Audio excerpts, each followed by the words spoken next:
Good afternoon, good evening, good morning, whatever time it is in the world, wherever you're tuning in from. Eddie is tuning in from Seoul in the Korean Republic. Is that the correct way of saying it? Or South Korea is the old school way of saying it? I know. Yeah, South Korea, Republic of Korea, that's all good. Yeah, good. Yeah. Yeah. When I was a kid growing up, and they were sort of one of the Asian teams that would frequently qualify for the World Cup, it was kind of always South Korea. But either way, Seoul, fortunately, is a big enough city to be prominent. And Eddie is here because Eddie is someone who I've come across on Twitter a little bit and likes to talk about Asian tennis. And of course, we have one of its biggest stars about to play Anna Kalinskaya in a Grand Slam quarterfinal. I think we always knew this was coming one day, Eddie, as in a deep run at a slam. I guess we just didn't know when or where. Did you have a feeling that Qinwen would go this far in Australia? Yeah, I definitely felt she had a chance to go far because just given how well she's played in the last half year or so, I would say that she wasn't maybe a little bit underwhelming at the start of last season, but then she won a title in the middle of the year, and I think the 250 title on clay. Mm-hmm. But then she kicked on from there, and she she reached the quarters in the US Open. So definitely felt that would have helped her coming into the Australian. But also, she had a great run in China where she won the 500 title, and she got to the final of the year-end event where she lost to Haddad Meyer. But she played excellently. So she's been really consistent, which is maybe something that was lacking a bit when she first came onto the main tour. Although she's clearly had talent, but now she's sort of slowly progressed, and it's good to see that. But she's just on the verge of breaking into the top 10 with this run, and I mean, it's not particularly surprising considering how well she's been playing recently. There is a little bit of pressure building on her, as we saw players such as Rybakina and Swiatek, of course, go out at various stages. So the eyes were starting to avert away from those players, of course, having gone out the tournament.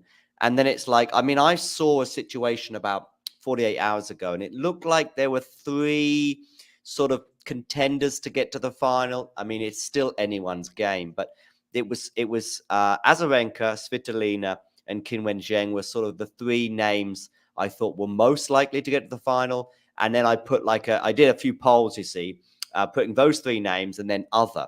And it was all fairly even between those four possibilities. And of course, two of them went out within a few hours of me creating that poll. It was the most redundant poll ever within a few hours after the fall of Azarenka and Svitolina in very different manners, of course. So then more pressure goes on the shoulders of Zheng in many ways. And yet she delivered in the last round against Dodin, and here we are against Kalinskaya. Do you see her as a good pressure player? I'm going to say, she's done pretty well in some of the big matches recently. I would say it's, I think, if it had been like this time last year, I would be a bit more worried about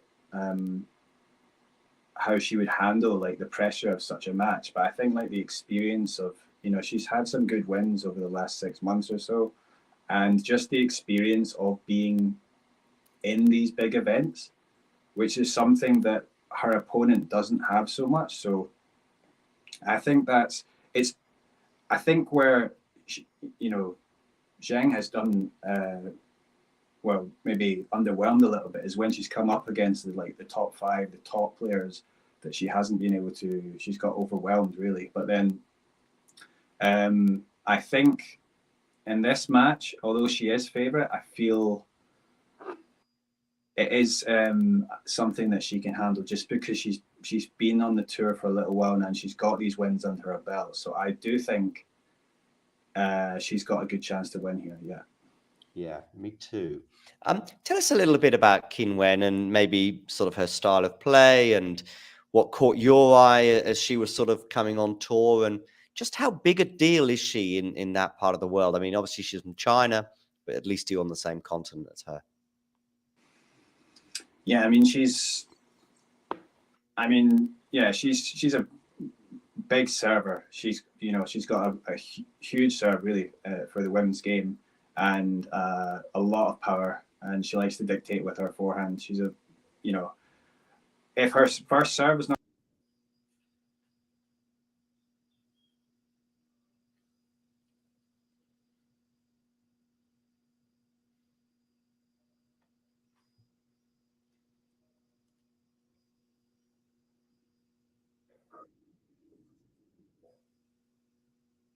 Can't quite hear you at the moment, Eddie. I'm not sure if your audio has gone.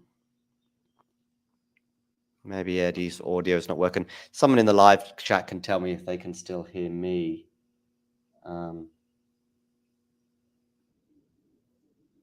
Yeah, I think mine is still okay. Eddie, I think your audio is not working.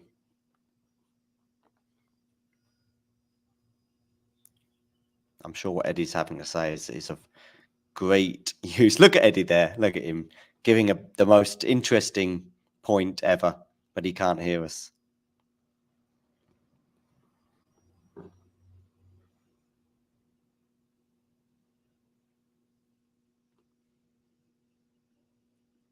Just going to send him a Twitter message.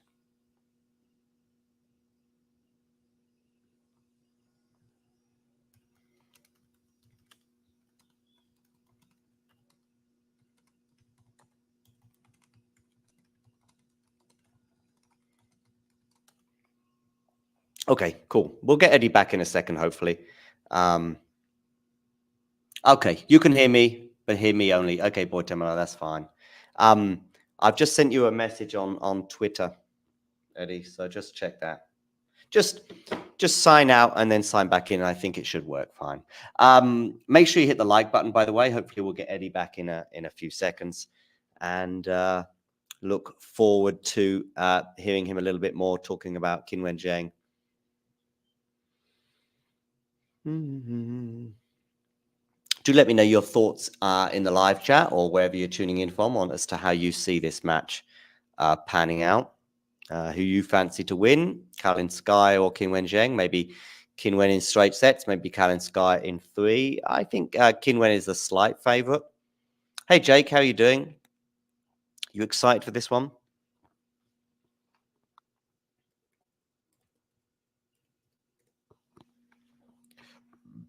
Yeah. Eddie's back. Let's see if it works. Hey, Eddie. No, I think there's still... Yeah, still no, I can't hear you. Can you hear me? I'm not sure. Oh, hang on. Hang on a second. You need to unmute your... Hang on a second, Eddie. You need to unmute yourself. If you go, Eddie, to your face, I can see your face below. You need to click on the unmute button. You need to scroll with your mouse to where your face is, and you need to... there you go. Oh, no. Again, try again. One more time. Hang on. No, hang on. Eddie, don't do anything. Don't do anything. Hang on. There you go. Talk, Eddie. Try now. Hello? Can you say something? Maybe you can't hear me. Zheng for you. Anna is favored as well. Just say something, Eddie. Maybe you can hear me. Yeah, no, we still can't hear you. Don't worry, Eddie. It's all right. It happens. Yeah. I think the audio is gone from you. Yeah, try again. Anyway, Anna is definitely favored to win today, according to Boy to Mello. That's interesting, an interesting viewpoint, and one that's a little bit different to one or two other people, but that's fine. I don't think it's clear cut.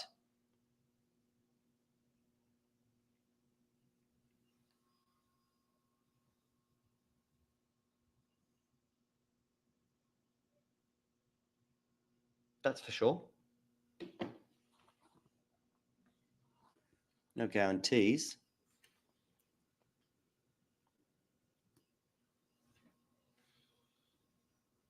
Just getting the match up now.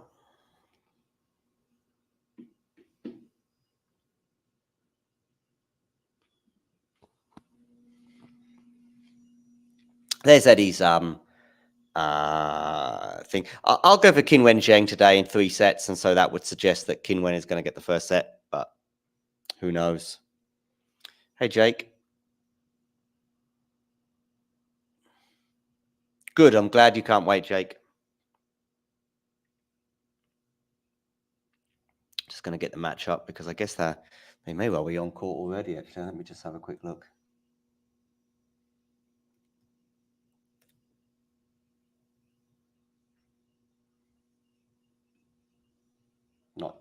Not started yet. That's good.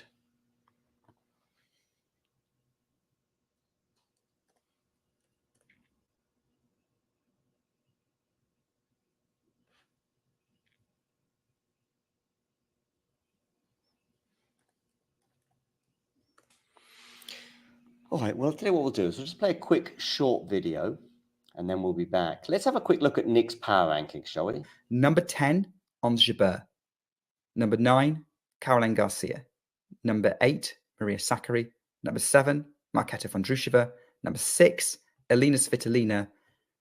Number 5, Jessica Pegula. Number 4, Coco Gauff. Number 3, Arina Sabalenka. Number 2, Elena Rybakina. And number 1, Iga Swiatek. Hey, Eddie, can you hear me? Yes, I can hear you. Hey, the wonders of modern technology. Don't worry, it happens from time to time. So I'd love it if you can repeat what was an amazing answer, I'm sure, for my previous question, but just about Qinwen Zheng and her game and her background. Yeah, just obviously, yeah.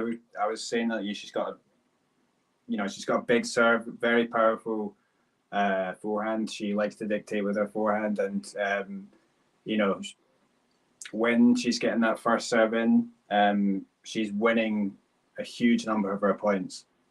She does that generally, but especially in this tournament, she's one of the highest in terms of first serve points won. And when she's in that groove, she's a really tough player to deal with. You were just wondering in terms of like how big a player she is in China. Of course, she's definitely a player that's going to get a lot of attention. She's on the verge of breaking into the top 10. I think if she wins this match, she'll definitely be in the top 10. So that's obviously a huge thing. Clearly the biggest player China's had since Li Na, who is someone that she has looked up to greatly. And, she's even been trained by Li Na's former coach in Beijing while she was growing up. So, she's just, how she's playing recently, there's definitely been a lot of expectation, especially having the success of winning that big tournament in China. So, yeah, it's going to be really interesting to see how she kicks on from here.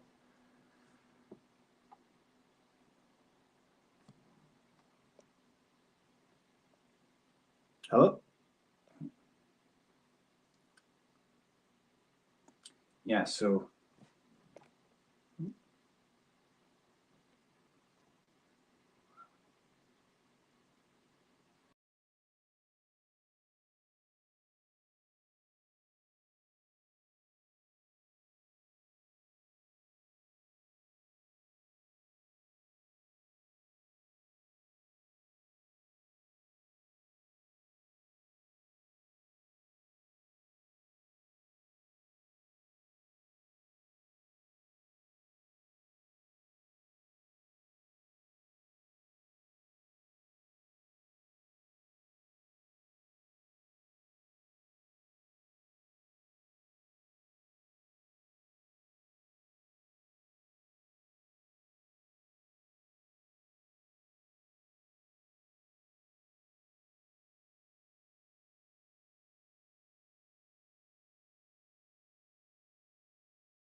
Sorry, Eddie, that was my internet that time. We're not having much luck this morning, are we? Anyway, apologize for leaving you alone there, Eddie, for a minute or two, and hopefully you were not intimidated. Let's move on to today's match. You think that Qinwen will win, right? And I wonder why that is. You have that level of expectation. I think just, the form that she's been in has been very consistent in the last 6 months or so. Not only that, but the fact that she's been doing it on Let me big know if stage. everyone can hear me in the live chat. I think maybe it's Eddie now who's frozen. It could be my internet again because I'm having a few gremlins too. Fingers crossed they won't recur during the match. Let's see if I can share the score on the screen for you at the very least anyway.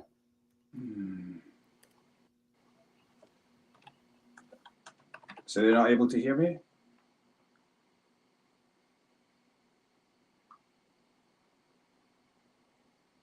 Able to hear me? Okay.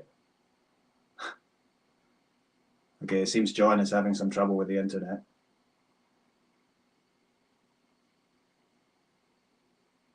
Okay, so yeah, just her experience the last few months is definitely in today's match. I really feel that. Okay. Yep, I'm here again. Fingers crossed. It's not your fault, Eddie. It's my internet now. I've had a few. I always get a problem about this time in the morning. A lot of people logging on, I guess. Okay. Fingers crossed we can hang on there. Listen, Eddie, I don't know if you managed to catch my next question, but it was just about why there's a lot of confidence.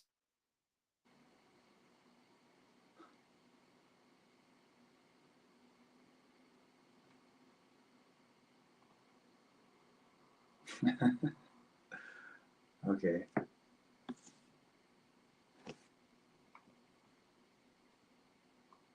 Yeah, I mean, there's going to be definitely she's going to have pressure on her today, Zheng, but I think the experience of the last few months and just generally having played in big matches and slams, I think she's ready to handle it now. And also the experience of having reached the quarters in the US Open. So definitely think it's not going to be an easy match though, because Kalinskaya has actually played really well.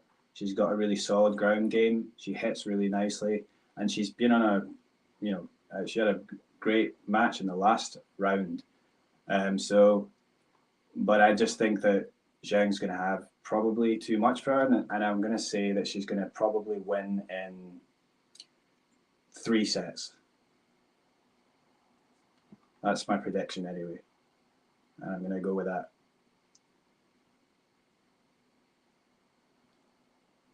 Okay.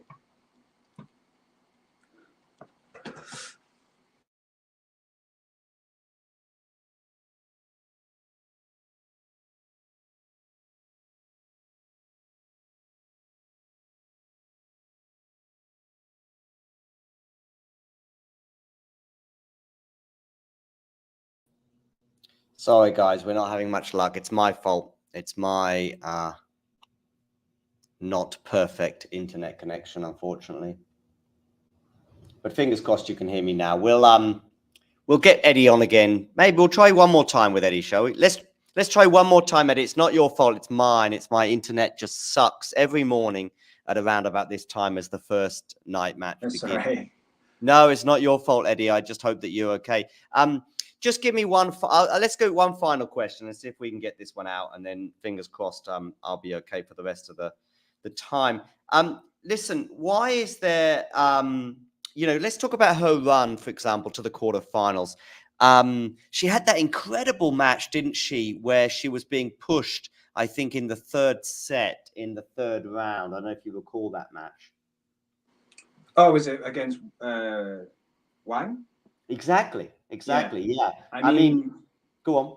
Yeah, I was going to say, but Wang, she's can be a really tough opponent. Yeah, she's a really tough competitor. I was really impressed with how she played. She came through I mean, yeah, she could have won that match, but I think the fact that Zheng has come through that is probably a good sign, because that was not easy. Definitely the pressure would have been on her to come through and win that match. She'd been the favourite. I mean, was it a case of Zheng playing well, or would you say Wang playing well, or Zheng playing badly, or where would you lie on that one? I don't know. I think that was, I think that she played well enough to ultimately in the last set. Yeah, she came through in the tiebreak, didn't she? That's right. Yeah. Yeah. I know. I felt like she handled that well, because it was not, Wang. She was playing very well, her opponent. So I don't think that's something that is going to have much bearing on today's match. It's a funny one, because I think, like, as Kalinskaya, she's got much less experience at this level. I mean, playing on this stage, she's a Grand Slam quarterfinal and Rod Laver. This is not something that she's had too much of experience of. But like, definitely Zheng's been in these kind of occasions a bit more. So, it can work both ways, because her opponent can just feel no pressure and just come out hitting. But I think that, as I said, like, my feeling is that Zheng, she's really talented and she's on the verge of making the top 10. This is as good as time as any for her to be playing this quarterfinal. Yeah, it's a bit different from last time, because she was when she reached the US Open quarters, when she played. Was it Sabalenka? Was it she played? Yeah. So, that's right. Yeah. So she. Yeah, certainly it's a bit different. She's got that bit more pressure on her shoulders, but yeah, I think just where her game is right now, I think she should be able to bring it out. But it's not saying it's not going to be easy. I do think Kalinskaya could actually push her all the way and like into a third set as well. So I've got one more for you on Qinwen Zheng, and I know you've got to get on with your day and do other things, but I have got one more for you before I let you go, which is that match against Sabalenka, where I think she took 5 games off Arena.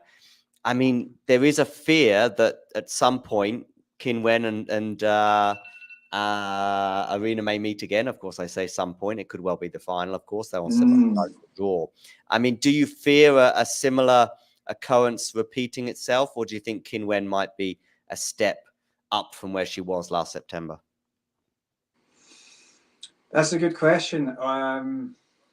If she does manage to get that far, I mean, to be honest, there hasn't been much evidence that she has been she's quite at the level where she's able to, beat one of these players. Because I don't remember her actually beating any of like the top 4, like, the Sabalenkas, the slam winners, your Swiatek's, your, Goff, or these kind of players. So I do think that might be a bit too much for her, but it really, if she plays really well, she absolutely can give her a tough time. But it's looking at the way Sabalenka's playing now, it's really hard to go against her, I would say, at the moment. But, who knows? When it comes down to that day, Sabalenka, we've expected her to win maybe before, and it just didn't happen. So, in that kind of occasion, it might suit her, Zheng, because she should just be in the underdog again. But like, as I say, it would be really hard to not back Sabalenka. So I wouldn't be that confident, to be honest. But yeah. That makes sense, Eddie. Well, listen, big thanks for coming on today. Apologies for some of the technical difficulties I had. And hopefully we'll get you on again soon. And maybe to talk about Nagal once more. I know we had a nice little video from you for a couple of weeks or last week regarding his one. I'm sure he did India proud. And fingers crossed, Eddie, we have you on again soon. Yeah, thanks for having me. Yeah. Take care. Thanks. Bye-bye. Hi, Damien. Hi. What have I missed in terms of this match? Because actually I haven't tuned in yet. If you've missed that, I've probably missed that as well. But I've only seen like the last 2 or 3 points. But there was a pretty spectacular breakpoint save actually from Kalinskaya on the run. Very sharp cross-court angle, the forehand. And now she double faulted to give away the break. But, it's not exactly the end of the world in a women's match, even between 2 okay-ish servers. Well, Qinwen will be probably a great server in the future, but for now she's like really good on raw pace, and that's it. But I've got one more question before I have to leave. We're going to have a bit of a revolving door of various people today. I think Darius is going to join us at one point, and I think you and Mario are in the chair for the next match, or the final match, which is Zverev against Alcaraz. How can I forget Carlos Alcaraz? I wasn't gonna help you out with that. That was too much. Yeah. You know what? It doesn't matter the notoriety of the player or the fame of the player. I've just got so many things going on. Sometimes I'm like Novak. What's his surname? You know. So that is not always important, but sometimes it's the moment and the time of day for sure. But yeah, Qinwen Zheng, the serve. It is kind of weird, no?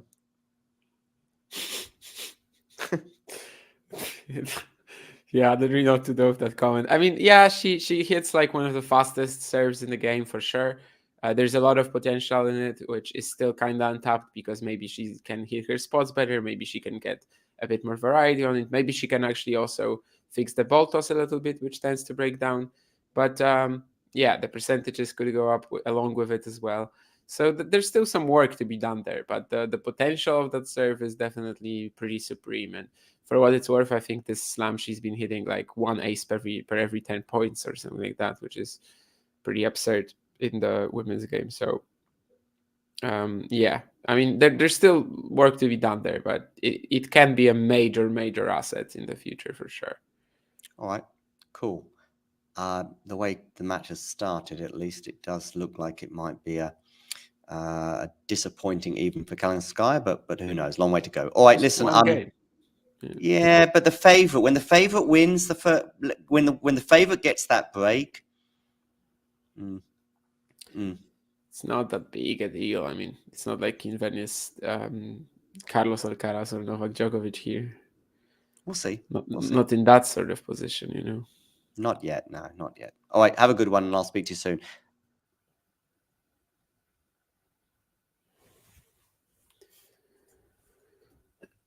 And he's gone. So you guys are stuck with me for now.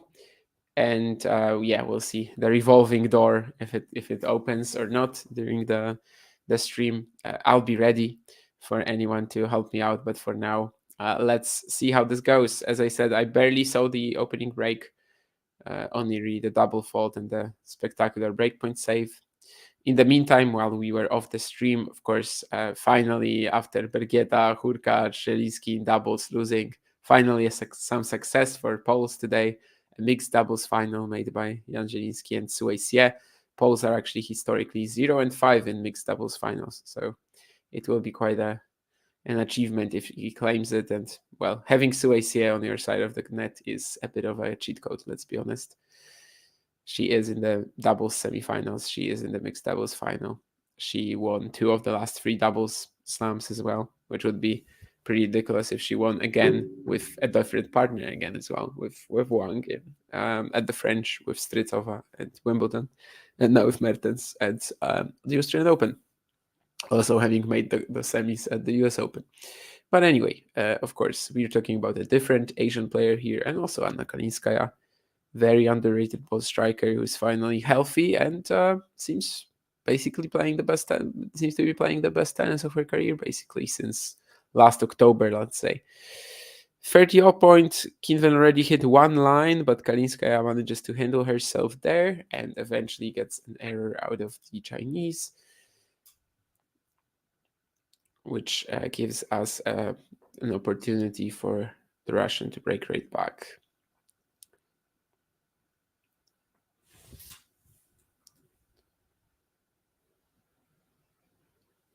Hi, Jake. How are you as well? I'm doing fine. Let's keep going. 2 more matches today, and the Australian Open will be slowing down a little bit. Also, so much good challenger action later on. And there will be another Polish success, as Max Kaśnikowski is playing Kamil Majchrzak, so either player will win. The Polish success will be there. And then Borna Coric awaiting in the second round in Otynielu Wałna Nev. So exciting times there as well. So it's going to be a full day of watching tennis, which is like every day. But well, that's life. Also, the last mixed doubles match for today is wrapping up. Of course, these are the semifinals today. Desiree Kravchuk and Niels Kapski are about to lock up their place in the final. Is that all for the Australian Open today? I think there might be like some still junior doubles going on, but yeah, we're definitely about to close down the shop in all other. Yeah, there's still one more boys girls doubles, but anyway, we are definitely about to close down the shop when it comes to the Australian Open, other than Rod Laver Arena, and just have the night session. Have the two quarterfinals that are left. Of course, these are their last quarterfinals on either side.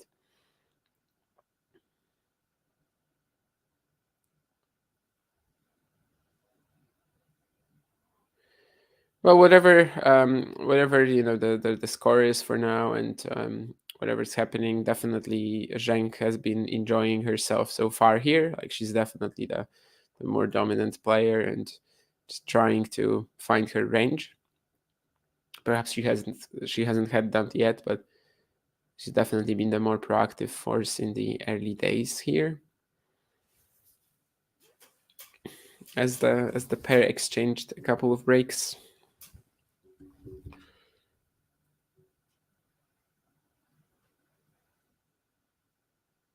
Lots of backhand trades. Usually it's Qinwen trying to go down the line then, which so far hasn't really resulted in any point-winning shots, I think. But that's a phenomenal one from Kalinskaya here. Steps in, redirects it early, down the middle, down the line, and that's really a bit of a flash of what she's been doing the past couple of rounds. And as I said earlier, like literally since October last year, she's like only lost 3 times. Won WTA 125 final to Emina Bektas. Then she won a WTA 125 title. And this year so far only lost to Azarenka at Kasatkina. Kasatkina, she was supposed to be on collision course here with in the third round again, but of course Kasatkina lost to Stevens. Kalinskaya ended up beating Stevens in like this phenomenal performance from a set down.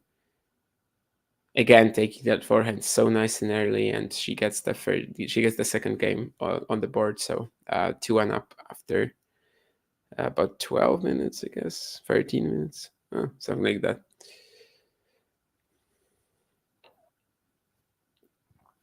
And for Qinwen Zheng, she's also on an incredible run, right? 25-5 since Cincinnati. If you want to count the Asian games, if you don't, it's 20-5. She's only been losing to like absolutely elite opponents recently, which is I think in that time frame it was Świątek twice, Haddad Maia, Sabalenka, and Rybakina. Only really once getting blown out, I would say, by Rybakina. Well, to an extent by Świątek as well, but definitely holding her own against basically anyone right now. And first and foremost, she's also like built up that consistency that was missing from her game, and the way she's defeating these everyone in the early stages of slams right now is definitely something that she was missing last year. If we think back to the 2023 Australian Open, for example, she has a great draw to go pretty far, and she loses to Bernarda Pera in the second round. Like, that just hasn't been happening for her recently. Recently, she just wins every time she is supposed to, which, of course, today might be debatable, but it would still be one of her basically her worst loss since that Cincinnati sort of time frame that I mentioned. So it's not like she basically has to beat Kalinskaya, definitely not, but it would be one of the losses that recently she's been able to avoid. And yeah, it's not that it doesn't get tough at any point. At the US Open, the third round, she plays Lucia Bronzetti. She almost loses that in a match where like the opponent puts zero pressure on you because it's Bronzetti. But then, of course, here she plays a great match in the third round against Yafan Wang. And I'm not saying the quality was high, but all match long, although it actually kind of was, I'm just saying it was a back and forth win that, is actually really impressive to get through. Anytime you have a match like this, these are the type of wins that she wasn't getting before, and that's what's allowed her to play this Grand Slam quarterfinal, and honestly to have a great shot at making the final at least as well. Qinwen Zheng against Coco Gauff in the final. I mean, I would like Zheng's chances to try to get the upset. Sabalenka maybe less so, with how much Sabalenka sort of takes away the first strike from you, and Qinwen doesn't really enjoy it. But here she's flying already in that fourth game. A couple of backhand winners cross, just very confidently dominating that pattern now, whereas in the first couple of games it was more like neutral trading through these wings, but now she's actually like blasting these and taking over pretty swiftly. It's a nice chopped return from Kalinskaya, and she manages to turn it into a point for her as well, attacking the Qinwen forehand.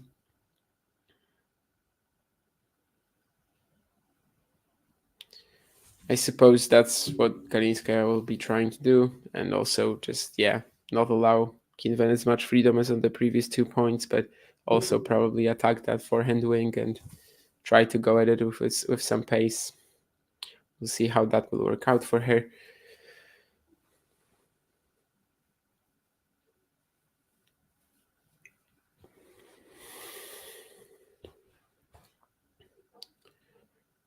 Really nice second serve here from Zheng. It wasn't fast. She doesn't really go for it that much, but the placement down the tee, and she gets an easy put away with the +1 forehand. Yeah, only 30% on serve so far when it comes to landing the first delivery for Zheng, which is part of what I was talking about earlier, right? That she just doesn't really spot serve that well for now with that first serve, which carries a lot of pace, but she doesn't land it that much. I actually will check like how often she makes her first serve overall, but I would assume that it's going to be one of the weaker scores inside like the top 50.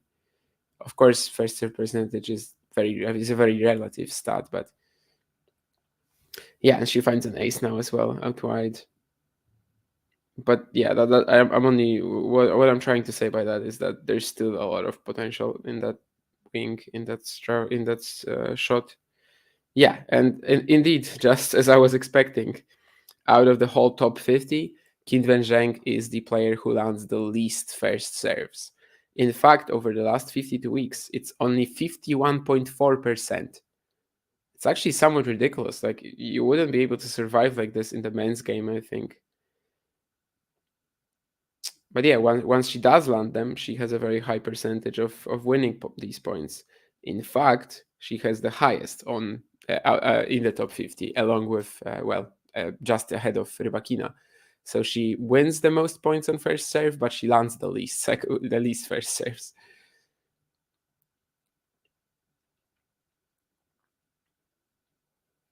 If she starts pulling it off a little bit more without actually taking off the angles, the power, that kind of gives you a very clear idea of how strong that might be and how much that can improve her ceiling, which already is like scandalously high. What is Kalinskaya's strengths as a player? I've only seen bits of her. I think she's just a very, very clean ball striker. I don't know if I would say she's a good counter puncher. I just really like the technique that she has. It's actually pretty in line with Zheng's ability to strike the ball as well. I was saying before the event that Zheng Raducanu round 3 is a match that I would love to see because it's like pretty much the type of ball striking that I enjoy. And actually, Zheng Kalinskaya is not a bad sort of way to get over the disappointment of not getting Zheng Raducanu. I don't know if Kalinskaya really has any huge strengths other than being very clean and aggressive of both wings, but like as purely like as a ball striker, she's super underrated. Part of that probably is the injuries that, the last few years haven't been too great for her. Sometimes couldn't play the full schedule, but she does have like a very, very high ball striking talent for sure.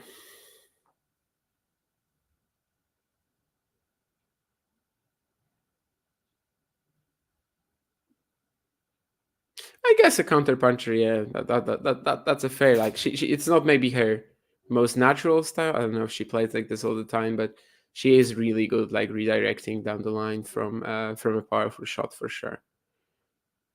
Like the forehand that we saw in the second or third game. But so far, this game she is getting like a little blown off the court, and that's another break for Qinwen Zheng, 3-2 up.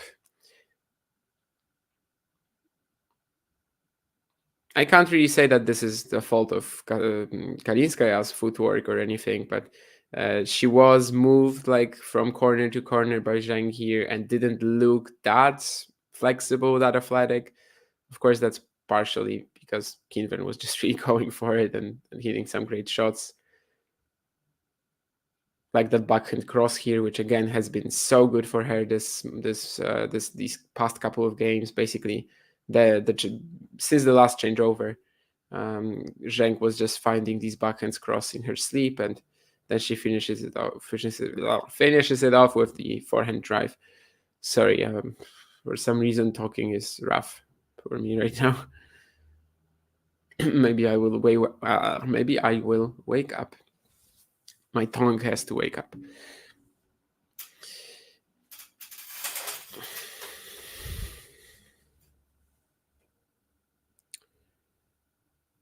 But so yeah, again, Qinwen Zheng opens up a break lead, which she already had after the opener, but we'll see if that will stick this time around, if she will be able to consolidate it.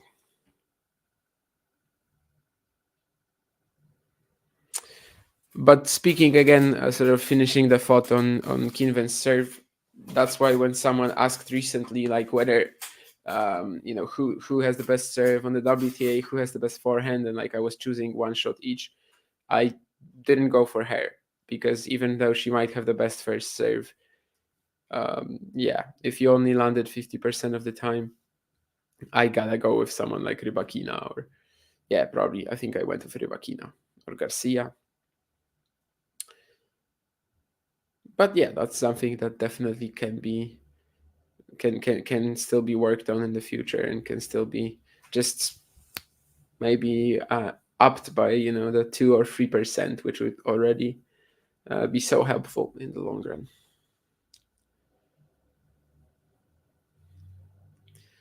For now, it's pretty obvious that Zheng is the main favorite to make the final. So I guess the main questions are whether she can get there, and also whether she can beat Sabalenka Kargov in the final. I think Eddie was here, right, just before the stream started, and he of course said that she hasn't really had a win like this, which is true. I mean, she hasn't had many chances other than against Świątek, but she hasn't really beaten Sabalenka, Goff, someone like that. Now it's Kalinskaya stepping up with the backhand cross, so both players really enjoying that shot so far. But yeah, Kalinskaya stepping into the court and sort of just taking a bit of that, taking a bit of time away from Zheng so far has definitely been the key. And this is a nice redirect as well, as Zheng thinks that she is in control of the point and Kalinskaya is there with the counter. Qinwen probably could have gotten it back, but on this occasion she does not. Can the sun please go away? I guess I'll have to get my pillow, which I used to block the computer screen from the sun. But I guess after this point, although right now I don't see all that much on my screen. There's a net court from Kalinskaya, which I guess helps Zheng only, right? That lob has to go out, yeah. Be back in 10 seconds.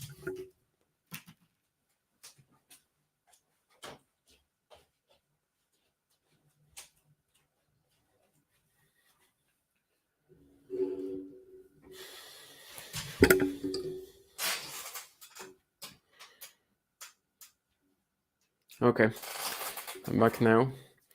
Now I can see finally what's going on. Thanks to my very professional blockage.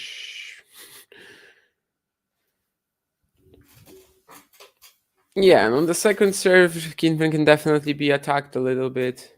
Kalinskaya does it well here. Again, backhand cross being a very prolific shot for either player so far. Perhaps off the return, we're seeing it for the first time.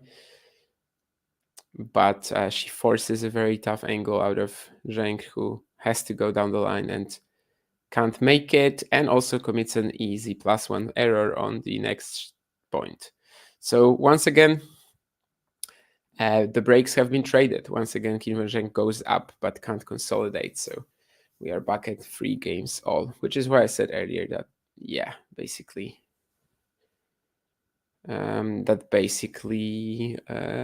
this isn't really going to be that important. I mean, we expect a few breaks here. That maybe not 4 out of 6 usually, but still. It's Zheng's to win, but she tends to have a bad patch, says Kirid. Yeah, I mean, recently she's eliminated a lot of that, but of course, yes, she's not the most consistent player still. She found that new consistency when it comes to results, but matches she can definitely still be up and down, and that's just fabulous again from Kalinskaya, standing on the baseline and not a care in the world, just keeps going, keeps rushing Zheng, and when she's able to do that so far, that's when she plays her best points. And that's when she's getting on the scoreboard as well. This forehand is a little overcooked though. I think Kalinskaya does enjoy herself a lot in these fast-paced, like pretty flat rallies. Whereas here, when Qinwen blocked the return, she like had to add a lot of shape to the ball, and that wasn't exactly easy for her. Nice return 1-2 punch as well from Zheng. So again, 15-30, maybe another break is coming.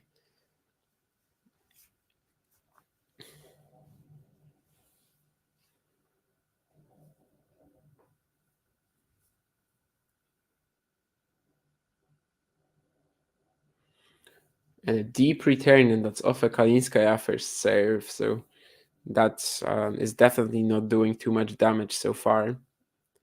It's basically been a disadvantage even. Well, it's not that it's a horrible shot. It's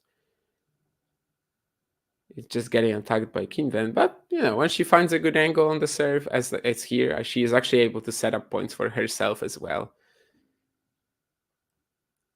And again, just takes it so early for a backhand cross +1 winner. With one more breakpoint.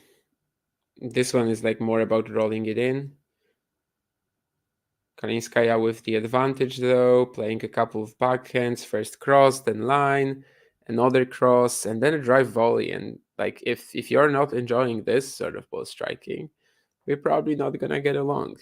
Of course, that's a stretch, but yeah, that's precisely what I was talking about earlier.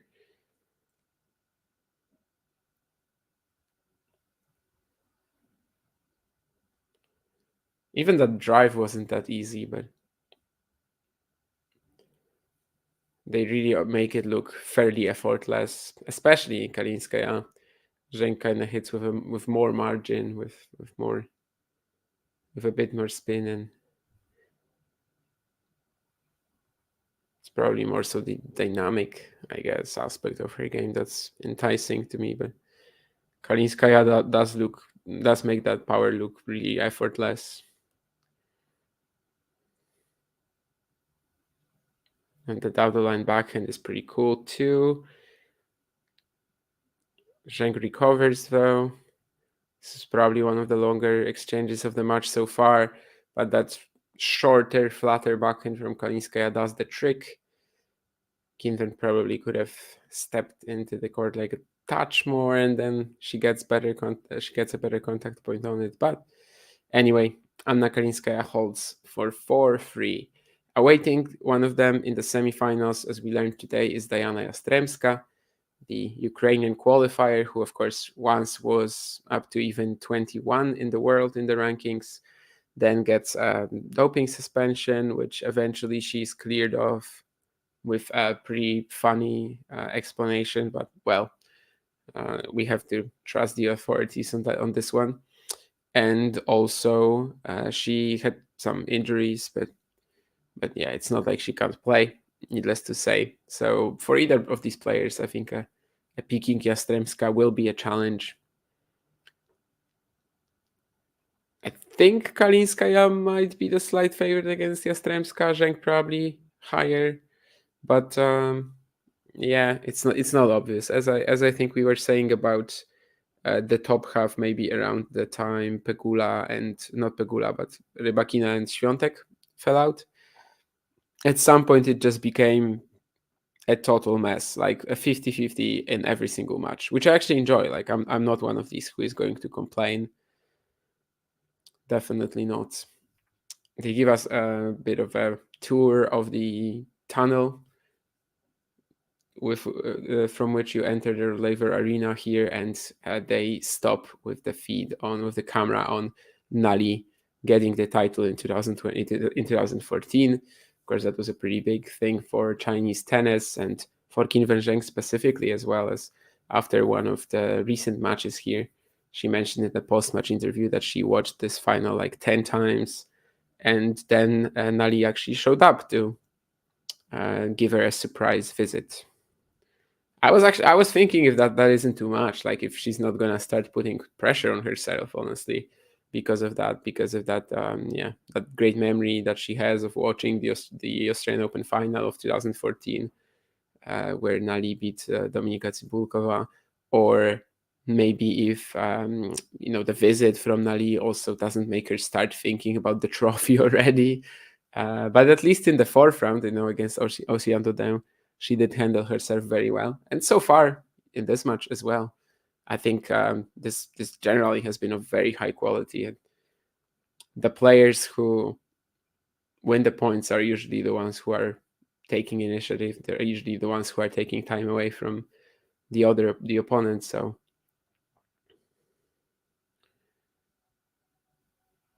this looks to be a quick hold for Qinwen, mostly won by the serve. Maybe something makeable on 1 or 2 points for Kalinskaya, but the ace a second ago, and now Kalinskaya nets the return as well. So it's 4 games all, and we still are tied despite a couple of breaks each, which were instantly regained, of course. Qinwen changing her racket, as before the previous game we had a ball change. Now she's going to return with it.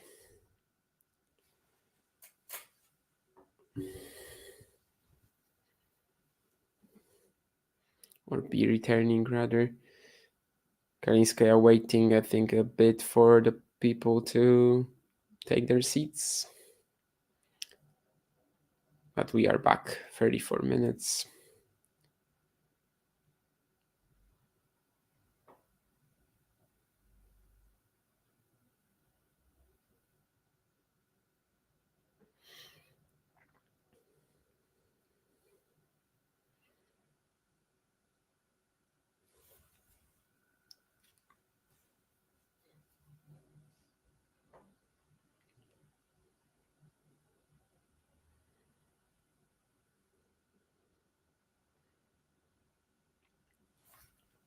There's been a couple of missed returns in a row for sure from both Kalinskaya and Zheng, but now we get a rally after a bit of a break. But eventually Zheng tries to take this like crouch back, and that's it. Kalinskaya putting a lot of pressure in with the depth, and also again the timing of her shots. That's an ace for Kalinskaya. I don't know if it's the first one. I would assume so, but maybe I missed one.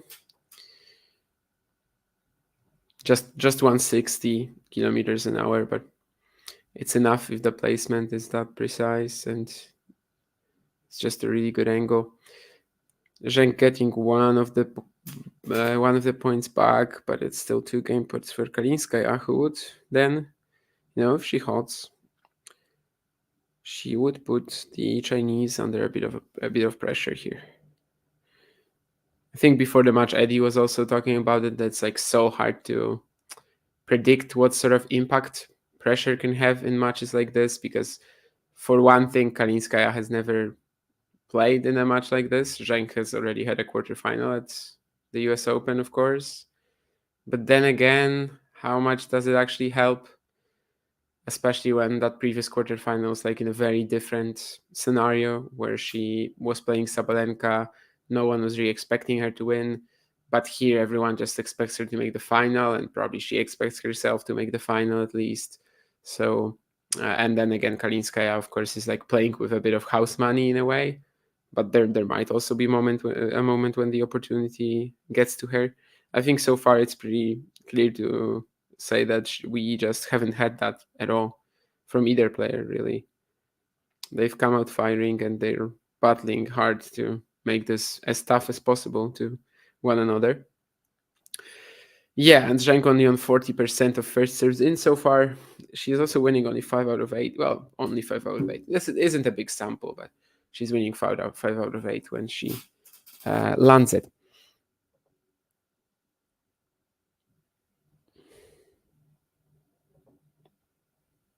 Terry says her 1-2 punch is nice. Literally could be either player, which is what I like about this matchup. That there is definitely a lot of similarity in how they strike the ball, in how they maybe approach the rallies, to an extent as well. Yeah, I think Qinwen plays with a bit more margin. Kalinskaya is like maybe more focused on timing and taking it even earlier, but I do find similarities in their ball striking style for sure.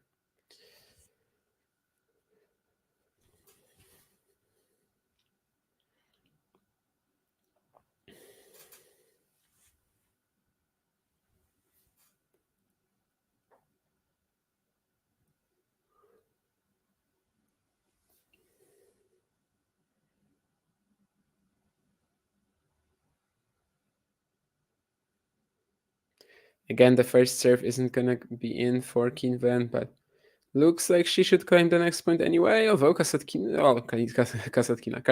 with a lob attempt that's going to be just out.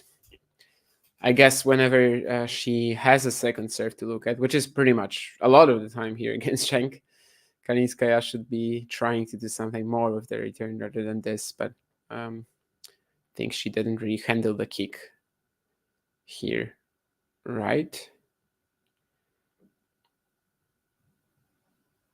First serve in for Zheng, but it doesn't actually win her the point. And that's a phenomenal shot again from Kalinskaya. These counters whenever she just suddenly gets into position, despite being maybe a bit on the back foot. There's just no way to get to that, to change direction so quickly.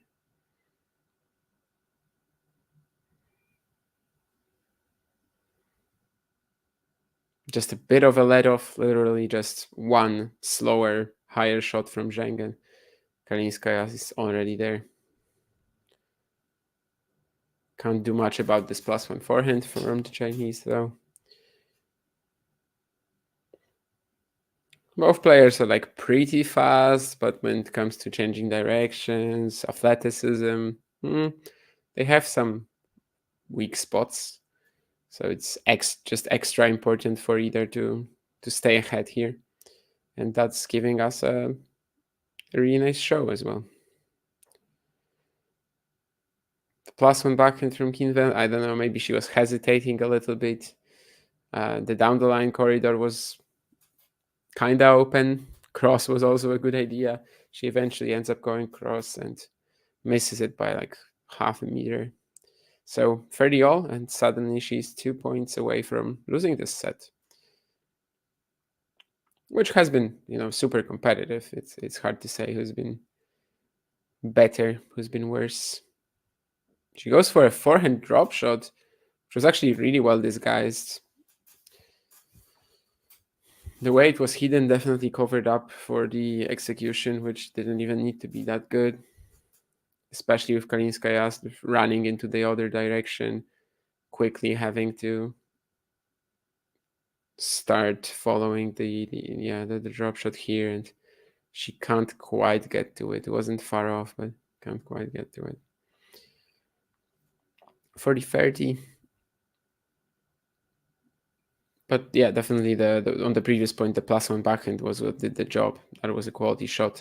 Ooh, and that's a bit of a Hubert Hurkacz inside in forehand, which might be a pretty funny comparison. But of course, we did that stream for Medvedev Hurkacz, and this is pretty similar as well with how he retreats and then takes it so early on the, well, almost on the half volley.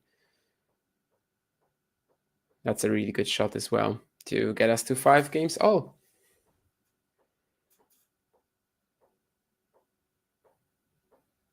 I hope that people all around the world are enjoying this as well. I hope I'm not gonna like start reading Twitter in a few minutes and people won't be like, oh, what the hell is this semi or the quarterfinal, sorry.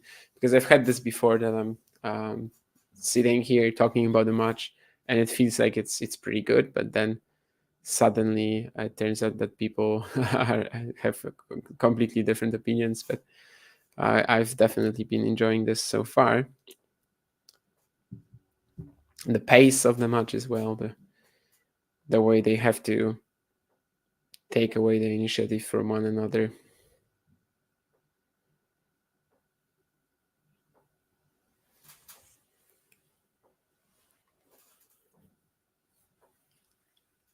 That was a pretty good save for Zheng for sure. The 30-all points, she wins it pretty much on that +1 backhand. And then I wonder if it was actually set point and break point down. Would she also have gone for that inside in forehand, just precisely the same way that she did when 40-30 up? Who knows?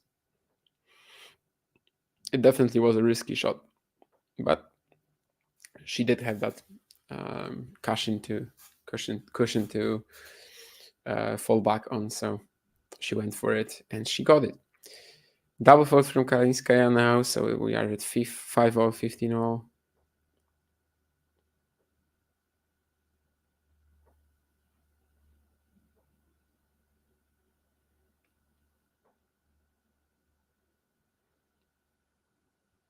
It was a bit of a mishit forehand from Kalinskaya, but it lands in, and this time it's Qinwen Zheng with the backhand counter. Just suddenly accelerating out of nowhere. Rod Laver clapping his hands. He's enjoying this as well. If the Rocket is enjoying this, then we all certainly should. Although I believe that Rod Laver would pretty much clap on any match, but I would like to think that Rod Laver is like, wow, women in my days, they didn't play like that. Which would be true.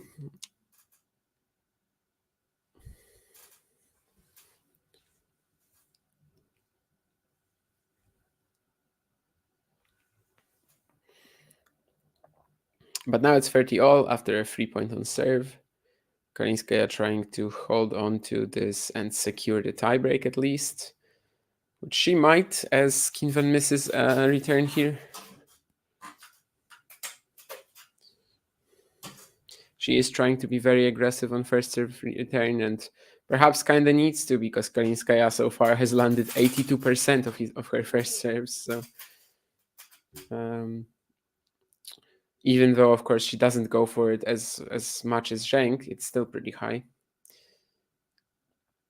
And she does go on to hold from 15-30, just 3 unreturned serves in a row, which leaves us at 6-5, and Zheng, of course, serving to stay in the set and serving to stay in the set for the second time.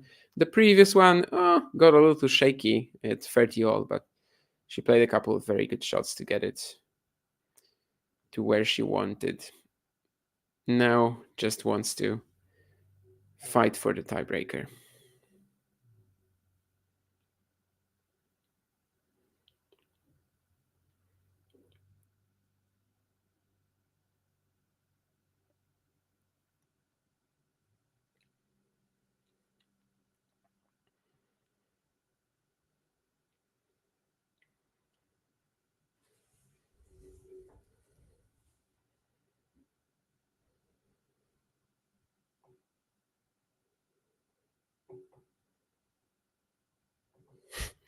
Yeah, Jake, I was actually talking about it. Qinwen having an amazing first serve, but not landing them. So basically, when it comes to the top 50 on the WTA, Qinwen Zheng has the lowest first serve percentage, but the highest first serve percentage of points won. So basically, she lands them only 51% of the time, but once she does, 73% of the time she's going to win the point, which it's something that probably can be improved, particularly the first stat, right? She gets better placement, she gets better like rhythm on serve in the future. She gets that up to like 55, and she already improves her seeding drastically, I think. Jake singing Get Back by the Beatles for some reason in the chat.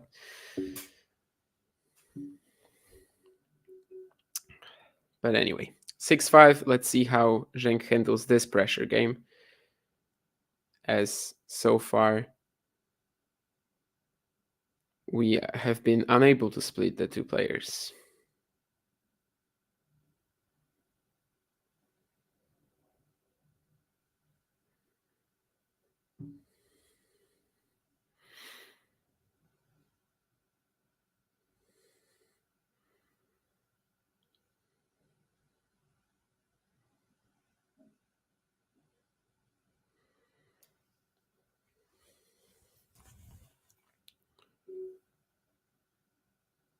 Again, Qinwen getting Kalinskaya on the move, but the Russian recovers, and the down the line backhand from Zheng. What a rocket.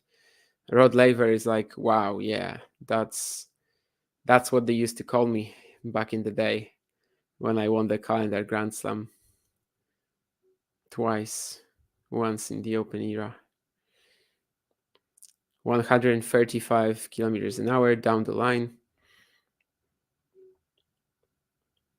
That's a pretty spectacular point for sure.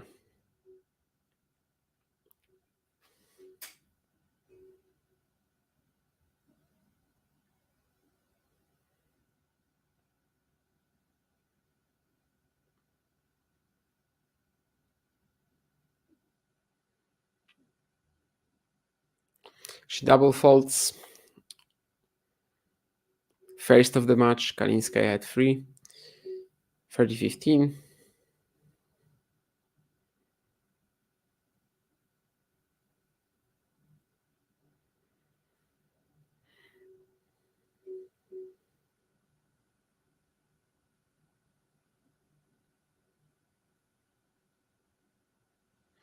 And that's an example of a phenomenal Qinwen Zheng serve. Once it does go in, the out wide angle, 179 an hour, but kind of impossible to get that.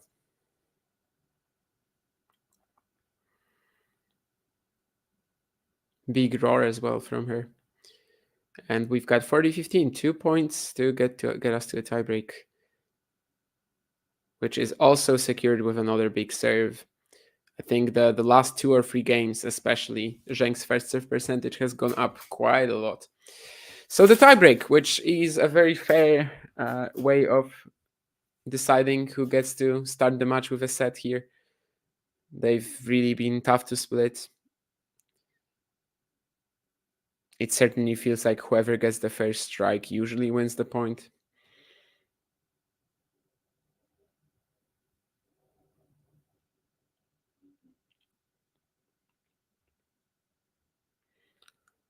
Zheng just fixing her shoelaces before the beginning of that 7-point breaker. 49 minutes. Let's do it. Very deep return from Zheng, but Kalinskaya handles it pretty well. Will she go down the line here? No, there was a bit of an opportunity, I think, and she actually nets a regulation cross-court shot.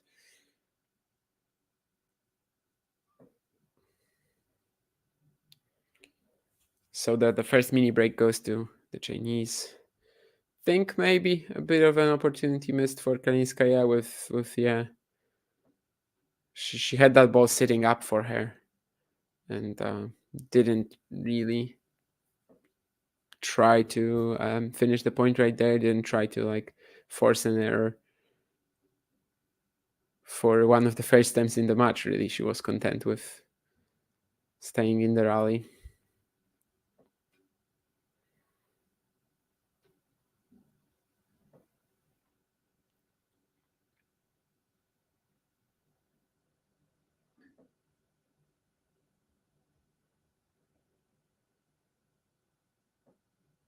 It's somewhat fortunate from Zheng to get that forehand in, but she misses the next shot. So again, she was like just a little too far behind, didn't get the ideal into her ideal strike zone. She barely makes that loopy forehand, but then misses the next one cross. So back at 1-game-all, and it feels like anytime one player develops a lead, however small it might be, it is very quickly erased by the other competitor. In fact, every single time it actually has been Zheng in this match, of course. The two breaks earlier on, that was both times. The two pairs of breaks traded, even both times that was Zheng getting there first and then Kalinskaya returning the favor a second after. But of course, Kalinskaya did have that situation where she was 2 points away from the set as well. Something that didn't happen to Qinwen yet. Now it all doesn't matter though. We are in the tiebreak. Zheng blasts an ace. And Kalinskaya misses another forehand. Just trying to trade down the middle, and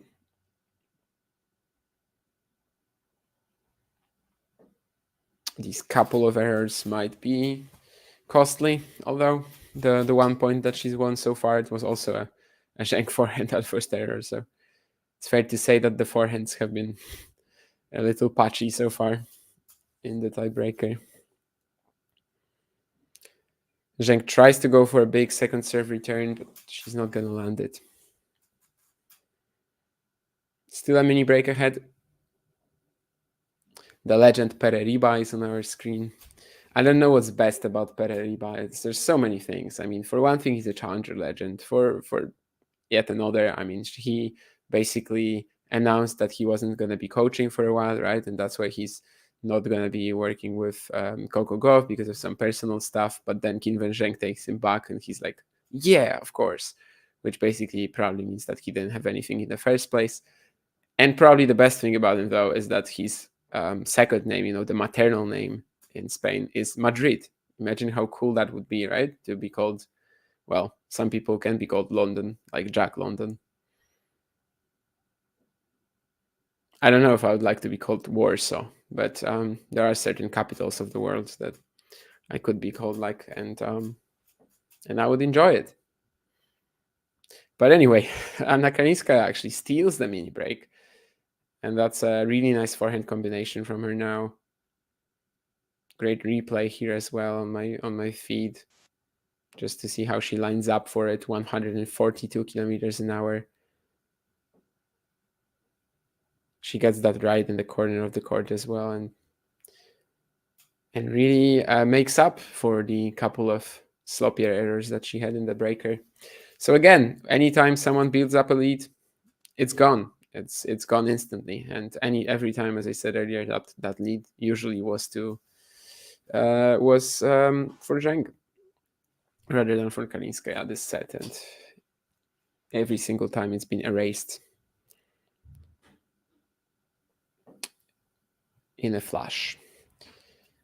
Will Qinwen find another one of these aces or just forcing first serves? I think so. Yes, indeed. Kalinskaya return just hitting the top of the net, but not making it through. So 4-3 for the Chinese. A couple of 3 points already in the breaker, which actually have been pretty crucial. One could say that Kalinskaya also had a 3-point when Zheng missed the second serve return, but that wasn't really, a forcing serve. It was mostly Qinwen's will to be aggressive that ended up resulting in the error. This time I thought maybe the Chinese could go down the line here. There was a bit of an opportunity on the backhand. She chooses to get the ball back into the middle, but she was out of position. Kalinskaya, of course, especially for how early she takes the ball, she punishes that very, very quickly. So again, for 4 points all. And another first serve missed return from Zheng. 5 for Kalinskaya. We are getting closer and closer to the moment when someone will have to give in at some point. Well, of course, tennis match might actually last forever, but we are assuming that it won't.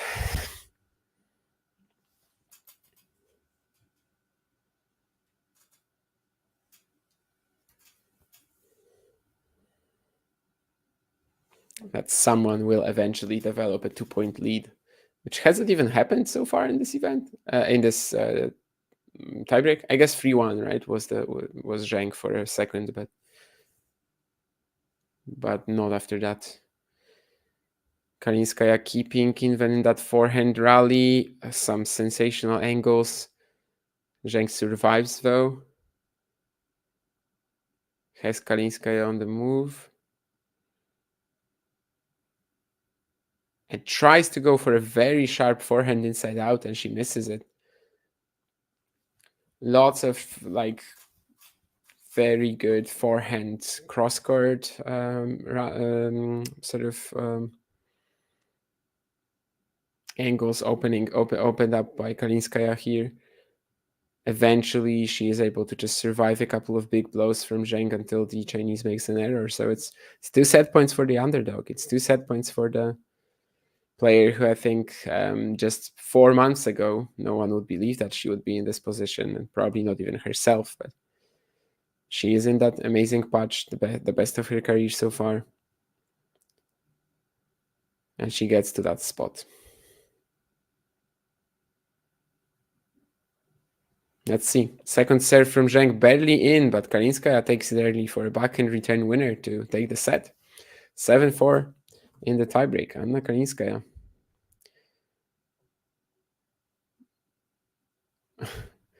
Hi, Jean. we said yesterday about that autocorrect on your phone. I see that you've made the necessary changes. I thought Zheng would race away with this once she broke at the beginning, says John, which, yeah, was just a gross underestimation of Kalinskaya's abilities, let's be honest. It's not like this is a Djokovic Fritz match where we're definitely looking at like, okay, so if Fritz starts poorly, the match is over. Still, of course, very open for Qinwen to get back into this, but it's been a 50-50 match so far, I think. Probably a very small difference in terms of total points won. Just the last few that were taken by Anna Kalinskaya. Yeah, only 1 point more in the entire set won by Kalinskaya, but she wins the most important ones, essentially from 4-all in the tiebreak. I think at 4-all, it was a decent first serve out wide where Qinwen misses the return. Then there was also that long rally that she survived, and eventually Qinwen goes for too much on the forehand inside out. And the last point, of course, was a pretty stunning backhand return winner. Not a good serve from Zheng. I mean, as we said earlier, the second serve is vulnerable, but it still was close enough to the line to maybe pose any real issue. And it takes some bravery as well to go for it on the big point, right?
All right, let's see how Qinwen Zheng can bounce back from this.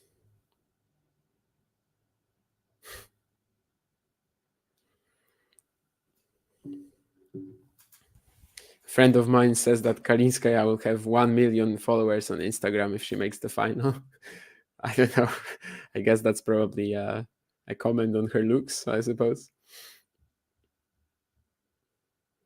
I'll stay neutral on the topic, but that's only the professional attitude that I have to keep up. Anyway, Qinwen Zheng, let's see how she manages to keep this going, and whether the momentum that Kalinskaya has built up will result in something. Qinwen is serving first. Not that it has been all that important in this match, I suppose, with the 2 breaks that they traded in the opening set, but of course, this is a best of 3 match, as every women's match on the tour, and that 1 set already means quite a lot. It's a bit of a change of pace for sure compared to the last 2 matches that I did here, which was Medvedev Hurkacz and Rublev Sinner, and how their 1 set was like, yeah, we're just getting started. We've basically warmed up. Here you play a couple of poor games and it might be over. I wanted to say that this backhand drop shot from Zheng was just a little weird and a little poor, but actually it makes it over the net. I'm kind of surprised by it, but well, it didn't look like it until it actually made it over the net. It's a funky technique, like it's a bit of a slice actually. I wonder if this is exactly what she was going for, but anyway, who cares? 14 up with another decent first serve.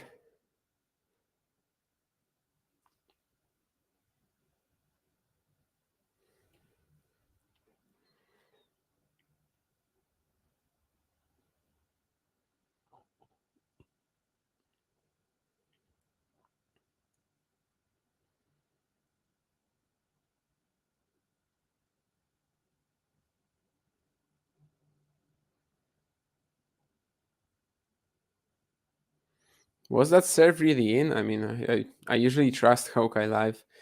But anyway, Qinwen Zheng manages to attack the Kalinskaya backhand, get a bit of a higher ball, and then put it away with the forehand volley.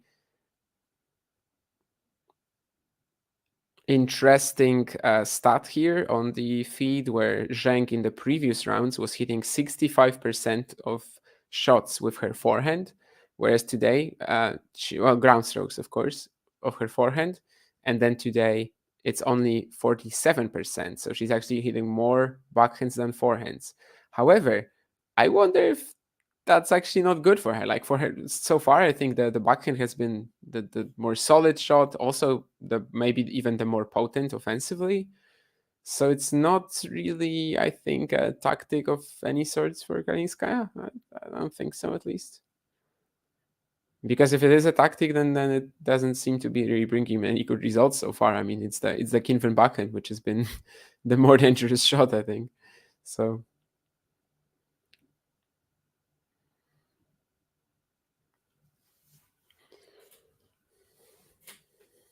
although it might be that she's not getting as much, like she's getting rushed more than in the previous matches, which, for example, against Wong, of course, she was definitely dominating the points.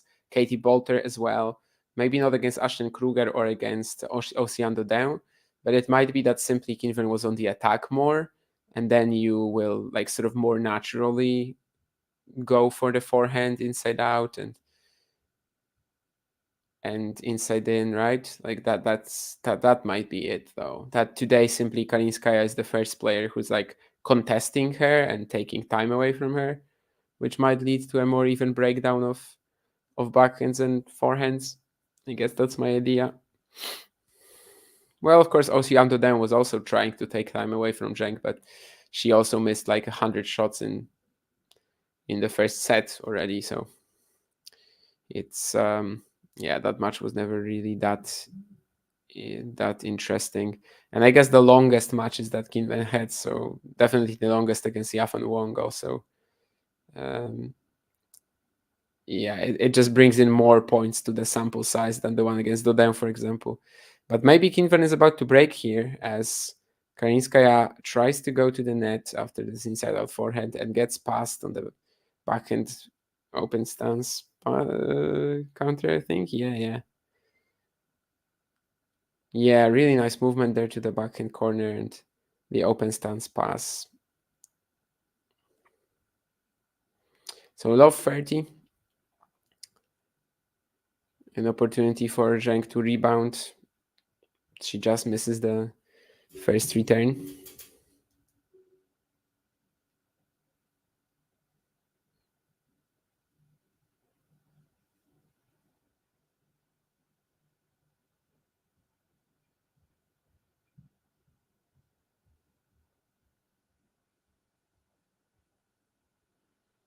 Really cool shot again from Kalinskaya, the way she's just standing right in the court, not even on the baseline, but inside of it, and still finding these precise angles and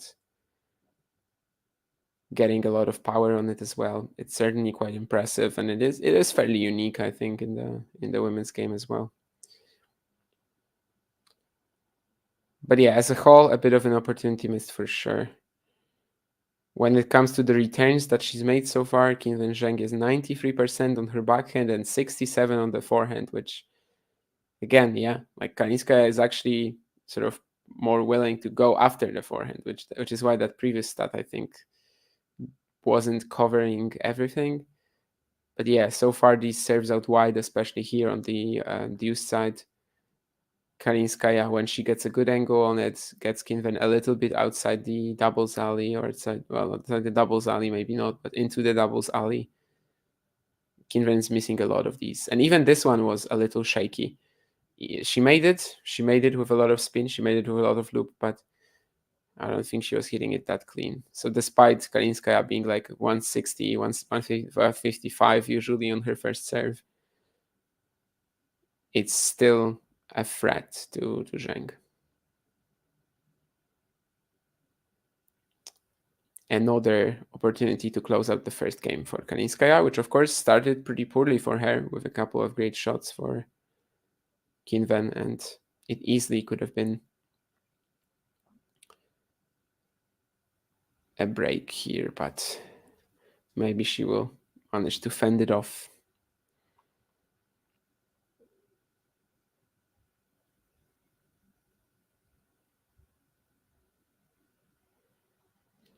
Now Zheng has Kalinskaya on the move, though. Pretty nice defensive resource here from Kalinskaya that slides down the line.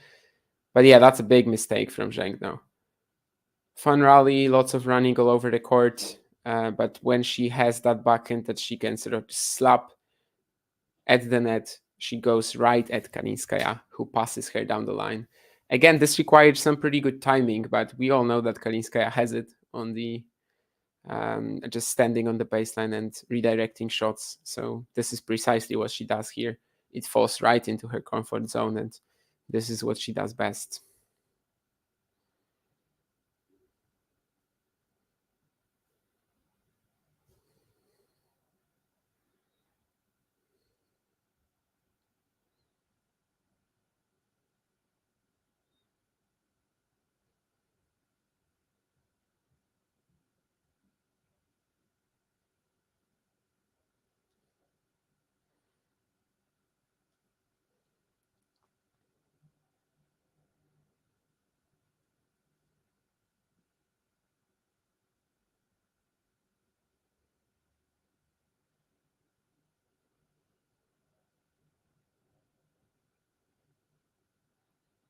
Now it's Kalinskaya who tries to break up the rhythm a little bit with a moonball down the line, but she misses it a little bit. I've seen a lot of moonballs today because I was watching that doubles between Krejcikova and Siniakova. So on the moonball front, I've already watched them fairly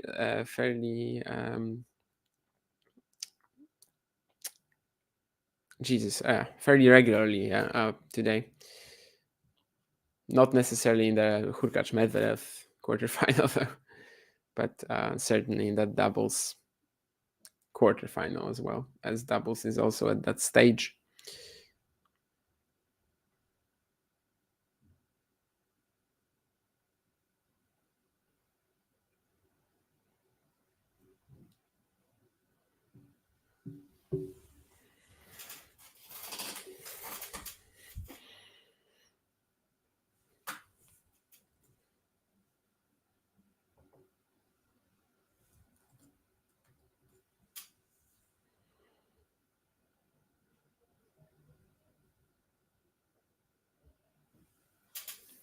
Big forehand return down the middle from Kalinskaya. Again, just taking that first strike away from Zheng, and it often is struggling to handle pace, that wing of Zheng. She's at 48% on first serve by now, which, again, might not seem like much, but it's pretty much her average for the year. So, and by this point, like sort of with more sample size, we've already started like establishing more patterns in regards to the points won also after first serve and second serve. Kalinskaya wins about 50% of the points on second serve return, whereas on first it's like 25 only. So it is a big deal actually already. We'll see if Kalinskaya is able to convert another second serve return point here. She had Zheng on the back foot basically from the get-go, and she eventually manages to take it.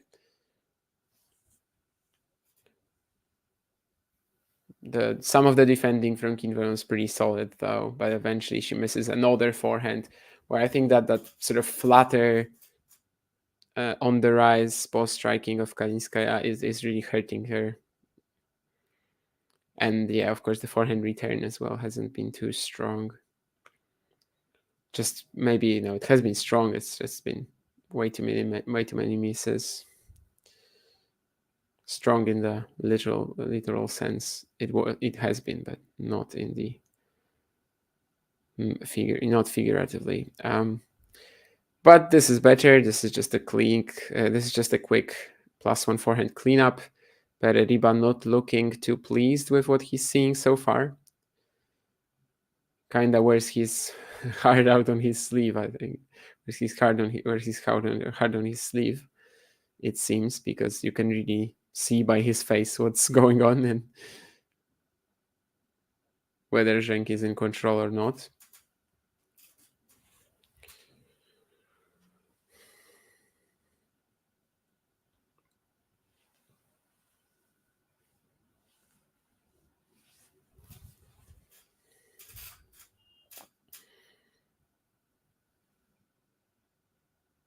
Couple of lets in a row here, which of course slow down the play quite a lot. Maybe at some point we'll be getting rid of that. In the juniors, they're already playing without lets. Of course, the next gen finals as well. Although the next gen finals, I don't know if they actually still were playing without lets this year. I don't remember now, but definitely the juniors at slams, and in general the ITU juniors. But anyway, Qinwen Zheng claims the next game 2-1. Still no breaks in the second set. And she survives for now.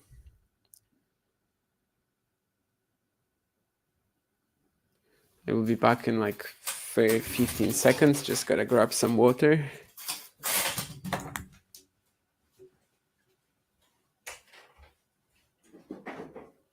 Number 10, Ons Jabeur.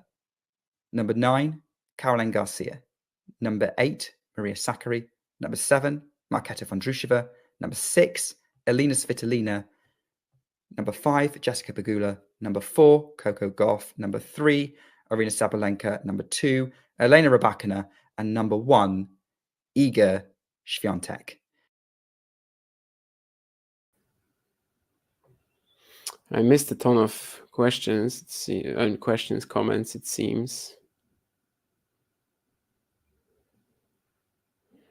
Who would have thought you could have Yastrevska as Kalinskaya SF, for sure. Anyone watch the doubles between Barbora and her former partner Katerina? Did they hug each other like good friends? No, they did not hug each other whatsoever. It was a very quick handshake. Literally like nothing. Like it was just, tap and go.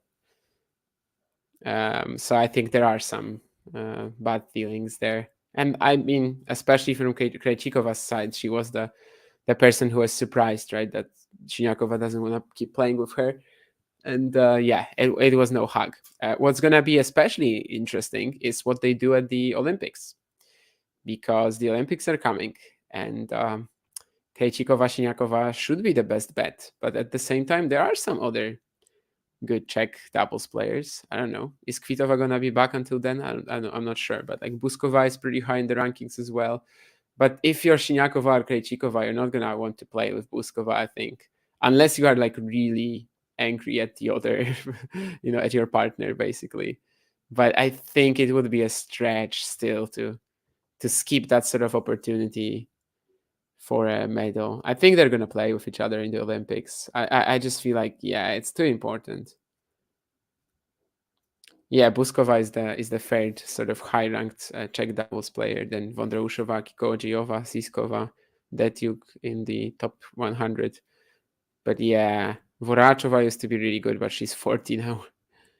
So probably no. Yeah, I would assume they still play with each other. Why does everyone think Kalinskaya is so beautiful? Oh, I mean,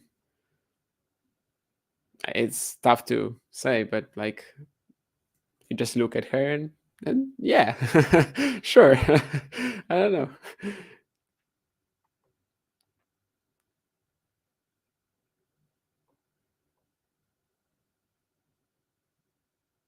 I'm so sorry about the Hubi loss. I actually don't care.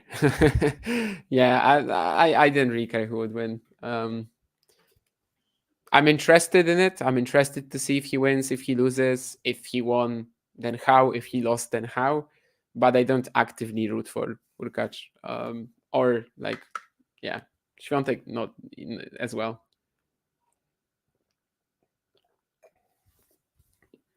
So for me, it's not a tough one to swallow. However, I think from her perspective, yes. From his perspective, yes, it is a pretty tough one. I think, especially on a couple of occasions, just not really using that momentum, that advantage that he built up for himself. Medvedev just managing the match a little bit better, I suppose, sort of pacing himself a tad better. So yeah, some love for Zheng. What do you think is the difference between the two players? Have these two made the final of any tour events?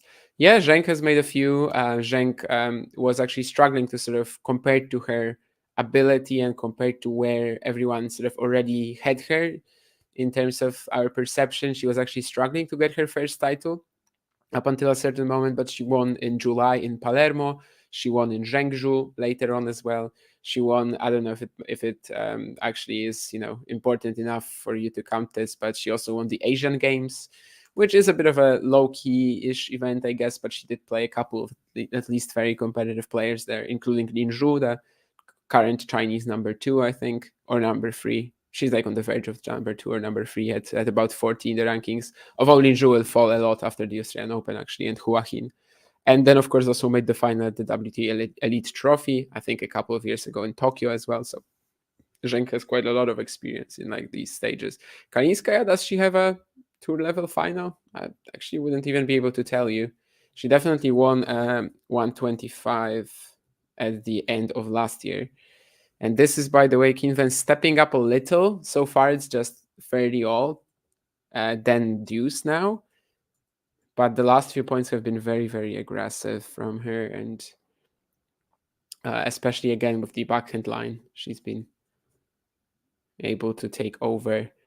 Here, a pretty funny point, but then eventually Zheng gets the job done with the backhand drive volley. And let me see that about Kalinskaya. Yeah, she doesn't have any singles tour level finals, and the WTA 125 level, that the two that she made at the end of last year, these are her biggest singles achievements. So final in Tampico, I think, and a title in Midland, but that's WTA 125. And there was also something else, which actually now I think Qinwen misses that return a bit, so by a bit. So we are at 2 games all. So let me just say, what do you think the difference is between the two?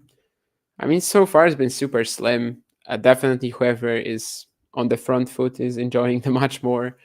Kalinskaya taking time away better because that's just her style. That's just how she strikes the ball. But I think maybe the forehand returns that Zheng has been missing, they've been pretty crucial because, of course, Kalinskaya doesn't have as big a serve. Zheng has a lot of raw pace and a lot of good angles on her first serve, but she just doesn't land it in. She has about a 50% first serve percentage, but this is her usual. This is around her overall, throughout the year percentage. So it's nothing crazy for her. It's just how she's how her serve looks so far. An amazing first serve, but it doesn't go in too much. But yeah, if she's gonna be able to just return Kalinskaya's serve a bit better, and she should be, because it really isn't that threatening, but especially towards the forehand, and the amount of missed returns has been pretty high, and also Kalinskaya, whenever she's able to take time away and go pretty flat at the Zheng forehand, that in the rallies as well has been a great pattern for the Russian for sure. But honestly, it's hard to say that there's been a better player here. Like literally the first set tiebreak was just decided by the last 3 points. Otherwise, they've been going toe to toe, and there's nothing. I think there's a butterfly that needed to be removed here from the court. What's my favorite match so far this Australian Open? Well, women's Let's Go Rybakina Brinkova. I think you can't really go wrong with that one. And men's, what was that match on the day? There were a few amazing 5-setters. I'm just thinking which one I enjoyed the most. Probably not Manarino Shelton, although that deserves a shout out, I suppose. There was also Koboli Jari, right? It's pretty hard for me to say. Let's say Zverev Klein. That was probably my favorite match of the Australian Open so far on the men's. Just the ball bashing of Klein finally translated to the big stage. Actually, like really going for his shots maybe even more than he does usually, approaching the net 90 times. It was super fun to see him do it against like a top player who also responded pretty well, and they kept going back and forth until the 10-point tiebreak. But yeah, that's what I would go for. Norrie Zverev is a fine choice too, but I think especially in the 5th set there was a lot of like passive Zverev making an appearance again, and I don't really like watching that. Whereas with Klein it was different, because Klein was just hitting massive shots and there was not much that Zverev could do about it. Like he had to be on the defense. Whereas against Norrie, of course, it's like a bit of a push fest at times. It's a bit of a slog, if you may. And Noskova Świątek is a good choice as well, I think, from Ashley. And just like John says, I actually had this thought in my mind a few moments ago that, every single match of Iga was fun because they were really attacking her. And it was just good to see if she will respond to it. And of course, up until a certain moment, up until the 3rd set against Noskova, she always found it. Eventually, no, but every single match of Iga here was fun, which was also a contrast to her usual early SRAM rounds, which especially at Roland Garros are like kind of unwatchable because she wins everything 6-love, 6-love. But yeah, here Zheng dropping her focus a little bit, and from 40-love we are at deuce. Have I made it through to the bottom of the comment? Someone says Shelton Manarino. Yes. Sure. Purcell Ruud, is a very fine choice. I think Purcell Ruud was the same day as Zverev Klein. In fact, these were the two simultaneous 10-point tiebreakers, right? But I did enjoy Purcell Ruud as well. I just watched Zverev Klein more because I was way more invested in it. So as you say, Kalinskaya, if she wins the Australian Open, that would be her first WTA Tour title. Yes. Is Emma going to play ITFs? So is that something that's been announced, or I don't know?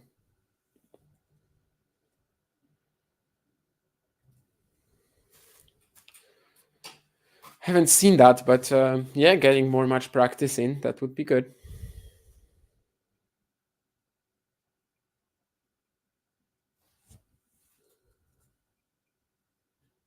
Although there is also the argument that if she just gets her fitness to be a little bit better, and apparently it wasn't like there's like a stomach bug, right, that got her here. So there's also the argument that maybe she could just stay on the main tour and pull off enough points very quickly to be there. I don't know, but just getting more matches in, whatever really the way that she will do it, it will be is pretty much the main priority, I think, right now for her. If she does it through playing some ITF events, sure. If she does it just by sticking around on the main tour and winning matches, fantastic. So I guess the main tour option is a little riskier. Yeah, but Harriet Dart is, well, I want to be nice, but Harriet Dart is not exactly the most talented player in the world, whereas Emma is up there among the best. Let's say that.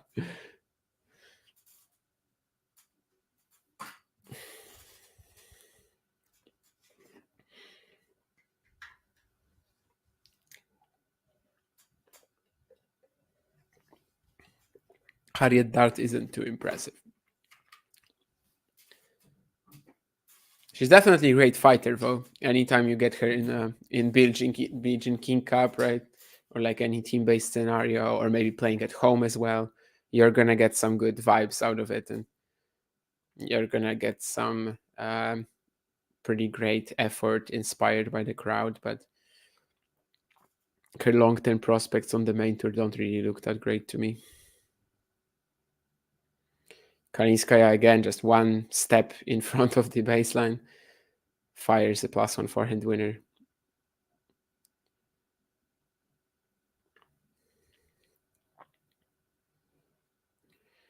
And it makes sense that she would be good on these courts as well. We all remember how it looked last year. Like this is a good profile for her. Obviously, it's not like she's been only good at this event. It's really been since October that she's in the best patch of her career.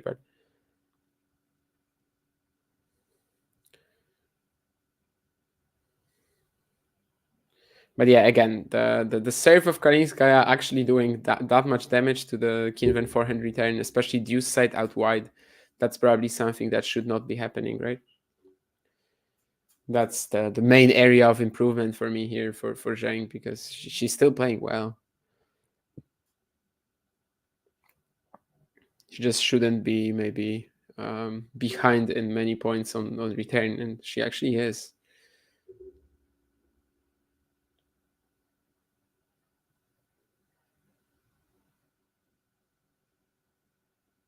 So last year Kalinskaya played the Australian Open and lost to Collins in the first round, but it was a 3-set match, which again, I think the court profile, it does look pretty good for her here. So I'm not surprised she was fine. But then she had a long injury break since Rome to the US Open. But she was actually in pretty good form anytime she played last year. Like maybe in February she had a bit of a dip, but then Sunshine Double she only lost to Pliskova and Rybakina, and these were 3-set matches. Clay season she loses to Jabeur, Martic, and Rybakina again, but 2 of these losses via retirement. So I think she was just in really underrated form already around like even last year throughout. It's just that it was really that October, November 2-week swing of WTA 125 events when she truly fired up and then returned in the very same form. Also a lot of retirements last year. Another one to Mirandieva in Beijing, which I guess as a whole, yeah, is 3 retirements in 2023. This year so far, as I said, 8-2 for the year. Only losses to Azarenka and Kasatkina. Azarenka beat her pretty easily. That was the only one, really. But Kasatkina was just straight up close from start to finish. And of course, the most impressive win that she's gathered so far this year would be against Krejcikova in Adelaide. That was Barbora's first match of the season. This one probably takes the cake, especially given it's a Grand Slam quarterfinal. This would be her best win of the season, but well, she's clearly capable of it. Let's just see if she's able to keep up here and not give Zheng any advantage yet. Just a small miss on return, I think. But yeah, it was out. This lands in, though, and we are looking at a 15-30 for Kalinskaya. Just a really, really narrow miss.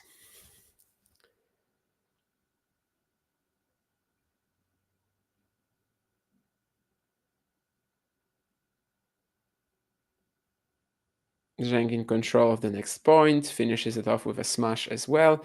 So still, I think this set we haven't had any breakpoints, right?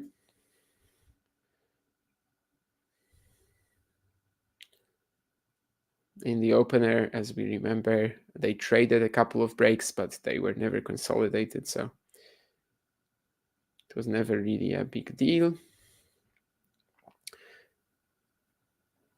I guess it's let, yeah.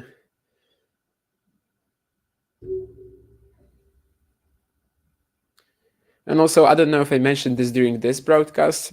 We talked about it earlier, but Qinwen Zheng is playing for a top 10 debut here. And actually, she's just 1 point away from Barbora Krejcikova in the live rankings. Of course, this is also pretty massive for Kalinskaya's ranking position. And in fact, I believe that her career high before this event was like 51, which right now currently puts her at 38, the quarterfinals. Yeah, and no one is behind her, I suppose. Yeah. So if she wins here, she could be as high as 26 even. Basically, if she wins here, she would be pretty likely to be a seed for the French. Which, yeah, would mean quite a lot, obviously. And she's decent on clay, too. You probably wouldn't say it with her technique and how early she takes the ball, but she's actually pretty decent on clay, too. But yeah, Kalinskaya with a title, of course, that would take her to number 14, but that's a very different story.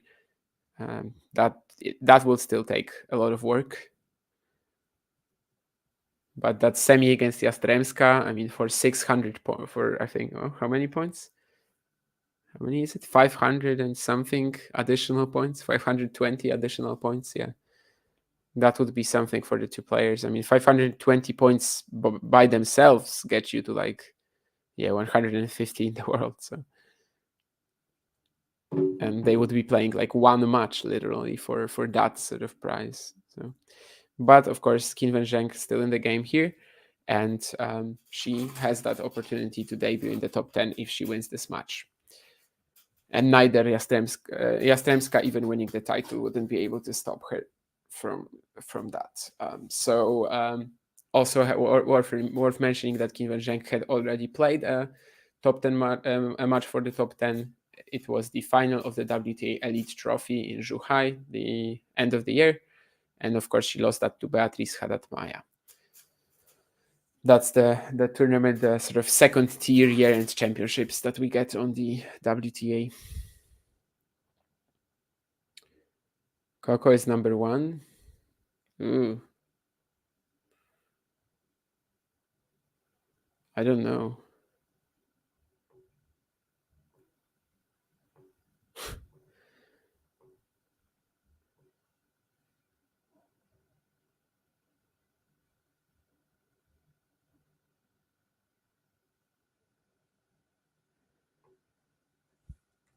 Yeah, Gina annoyed by the returns from Zheng. I can understand that, certainly. She's making Kalinskaya look like a better server than she really is.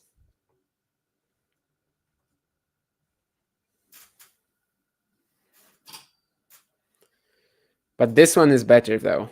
This time she takes it off the inside-out backhand. She goes down the middle. It's literally on the baseline. Again, it's mostly the forehand return that has been failing for Qinwen. And this is slowly opening up. This is like slowly an opportunity for for Qinwen. Nicolas Basirashvili mentioned in the conversation, of course, one of the most prolific ball bashers, once top 16 in the world right now, probably. Never going to return, but still. He is like a pretty classic example for sure. ATP 500 champion though, so you can get pretty far with that style. Even twice, I think, Hamburg consecutive years. Now this is a good forehand return from Zheng finally. Gets a lot of shape on it. It doesn't have to be super huge, it doesn't have to be very flat at Kalinskaya. And maybe even specifically against Kalinskaya, you kind of wanna play with a little more spin. Just not allow her to step in and take it that early. She definitely likes like some bigger pace in the rally. But this is that breakpoint now for Qinwen, and it might be a very crucial moment in regards to this first set. Trading backhands cross now, and Qinwen will go down the line, and she wins the point with it. It wasn't a winner, but it was enough to generate the error from Kalinskaya. Qinwen Zheng will serve for the second set. And it's been a while since she last dropped her serve as well.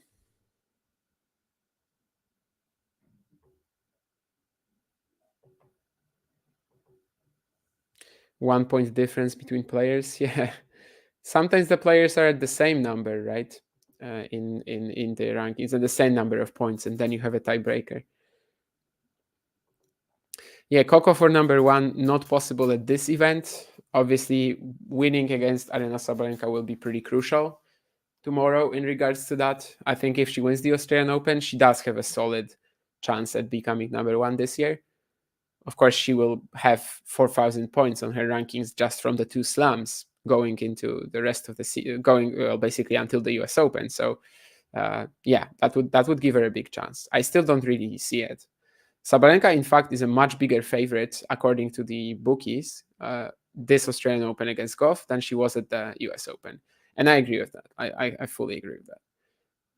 I thought that Sabalenka was a little underrated at the US Open. Of course, she ended up losing, but it's hard to say if that was actually right or not, since, of course, she wasn't in total control in the opening set. Then Coco starts tracking down everything and like forces these errors out of her.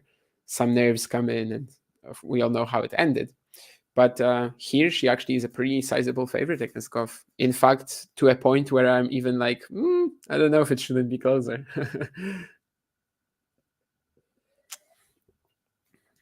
But we'll see. This is a big match tomorrow. And of course, one of these women, Qinwen Zheng or Anna Kalinskaya, will be in the second singles semifinal, which will, of course, include Diana Yastremska of Ukraine as well. So the first semi is probably the prime time watch. The second semi, for us, sort of more hardcore tennis fans, like we all are really here, we probably will watch it, right? But probably not the one that will sort of gather viewers all around the world. That's a great smash here as well. And so 40-15 up, Qinwen Zheng, 2 set points. Just that one break that Kalinskaya was surrendering, but I think it was also thanks to Qinwen's quality on return, right? Finally improving. She did get a lot of good returns in that 4-3 game, and right now she's just reaping the rewards for that with that ace down the tee as well. So 6-3, a pretty excellent set from Qinwen. I think there was this one game when she was 40 love up, and then she gets to deuce, and so that was like a little sloppy with a few errors. But yeah, especially that previous return game, finally getting some good big returns in, not making Kalinskaya seem like John Isner, and that has given her the set.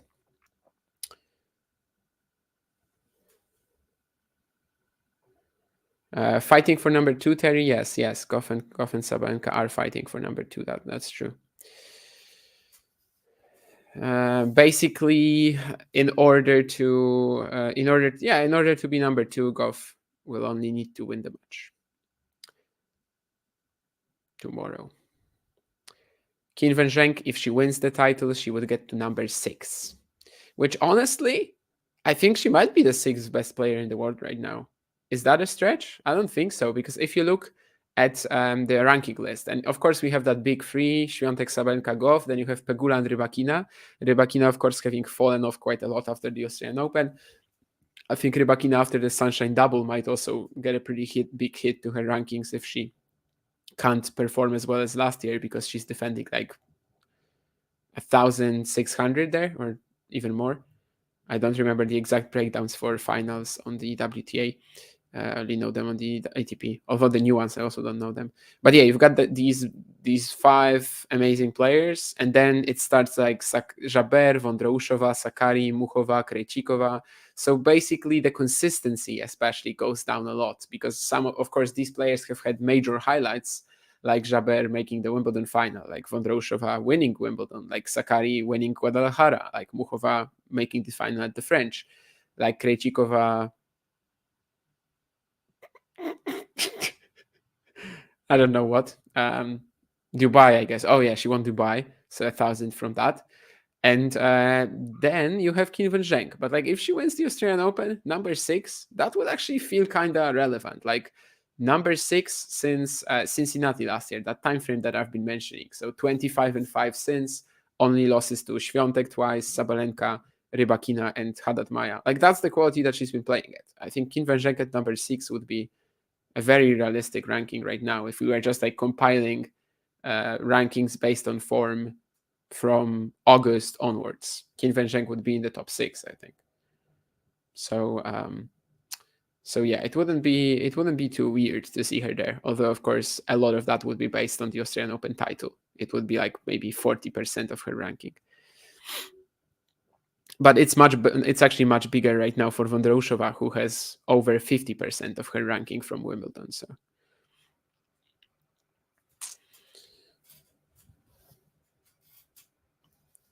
has to be both matches night session, I think.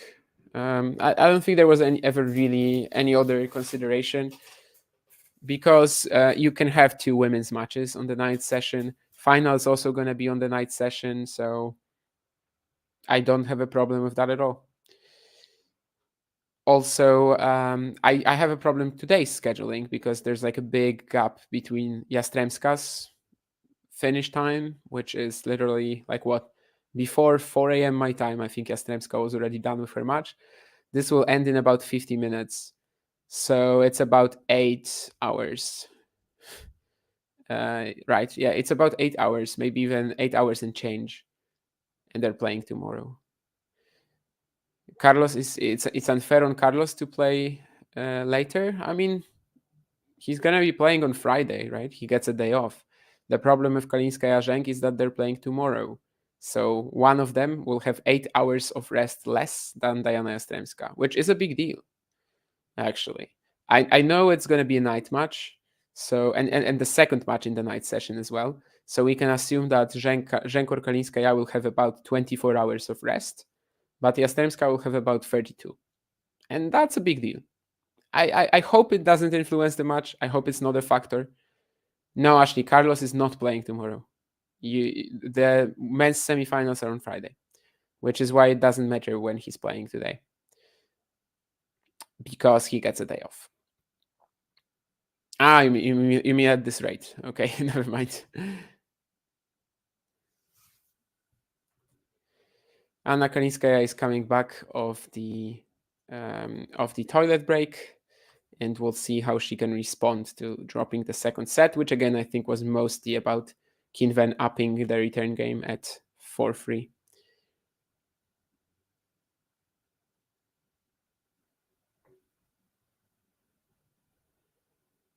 I mean tomorrow, yeah, as in midnight even.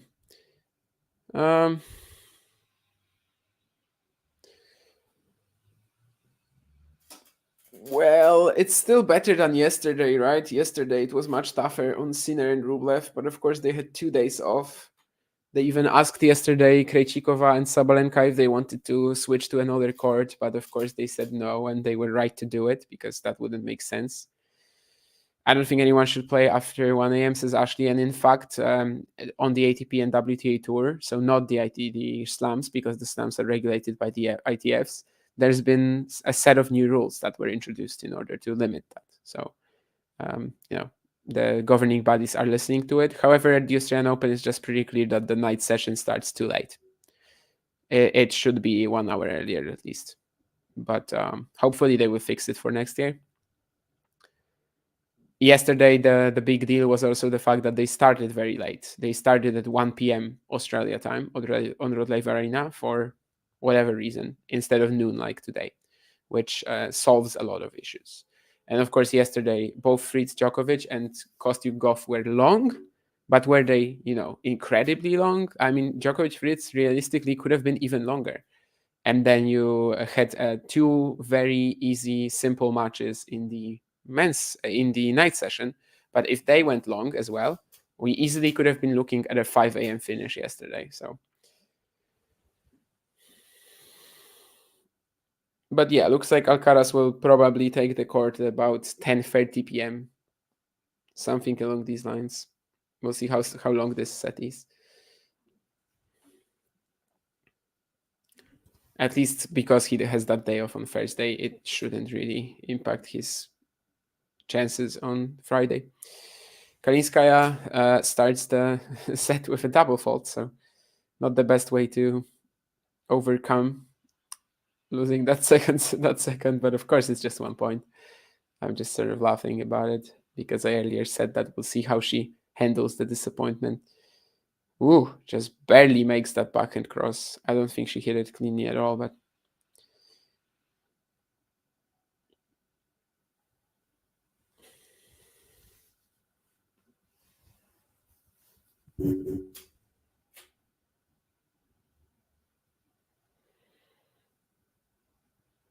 again, the amount of 3 points on service she's getting is a little surprising. But after all, she does land a lot of them, and also the angle here was okay. Qinwen's reaction is probably not too strong, though. Something else that I want to check now is like what are generally the... Ooh, nice. What are the percentages of Qinwen on the first serve return in general? Is she like one of the weakest? I'm assuming that Ostapenko is probably the weakest in the top 50 in regards to that. But that's my assumption again. With Zheng, it was pretty clear that she probably has one of the best first serves, but she doesn't land it much. And in fact, worst percentage in the top 50, best percentage of points won. But let's see if it's also like it with the first serve return, if she's also one of the extremes, because she kind of looks like it in this match. And this was a pretty interesting rally. Kalinskaya resetting there with a higher shot and eventually taking over, but a bit of an opportunity for sure for Qinwen. She just didn't handle that moonball that too well. After that, Kalinskaya was back in the point and never really let it go. Pretty good margin as well on that last kill shot.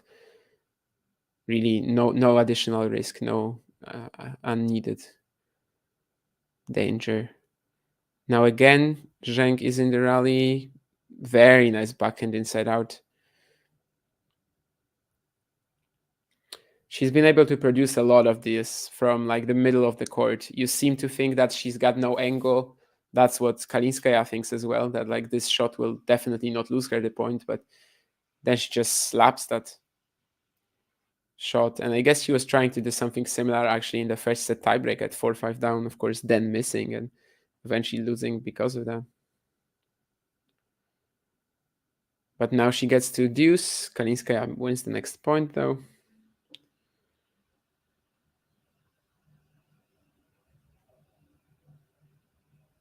Yeah, so I guess against first serve, Qinwen Zheng is fairly low in terms of points won against the first serve of her opponents. When it comes to the top 50, she's like fairly low. Let's say bottom 15. I didn't count bottom 10 or 15, something like that. So nothing horrible, but yeah, especially this match, it feels like she has been putting more pressure on herself by just not returning the Kalinskaya serve that well. However, now a few rallies again, Pereriba stands up to clap his hands to his protege a little bit.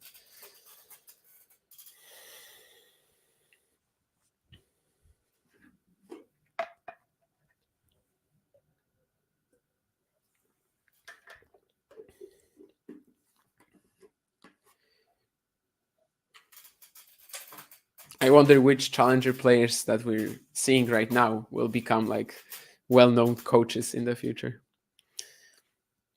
Because as I said a couple of streams ago, Pereira was like a bit before my time. When it comes to his playing days, I like barely remember him. Although he did get to like 60 in the world or something like that, was just injured all the time.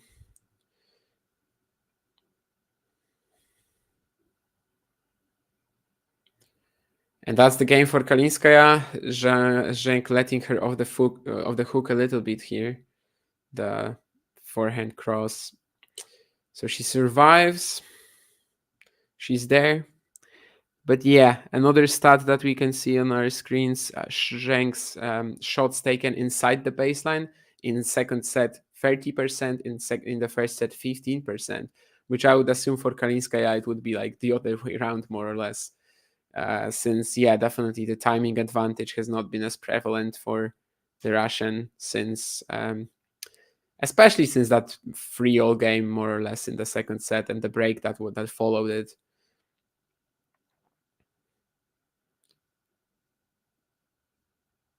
Zheng is putting more returns in play. She's attacking more. And after all, after a few games, that's what we've been saying, right? That basically this is a bit of a battle for who gets to rush the other player. And most of the time, it's the aggressive competitor who prevails. But again, who knows? Maybe this will again turn around because it's just one. We are in the decider. It's one poor game that can really change it all. And of course, Kalinskaya ended up taking her first game. So, sorry. I love that forehand from Zheng. So much topspin on it, very safe. But then again, also lots of power. Nice replay as well of her stroke production.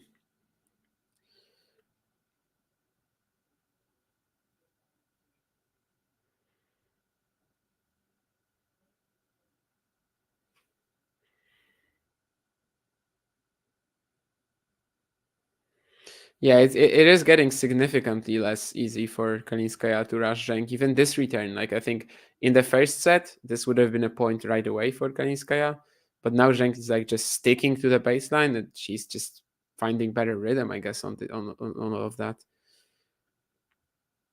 So it's like no wonder that there hasn't been a Zheng game in a while where she was in trouble. Not to say that it won't happen again.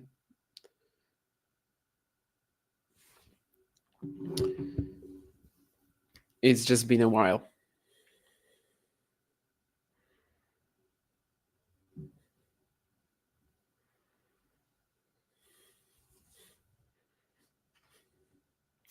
And I think she's also upped the percentage on her serve as well.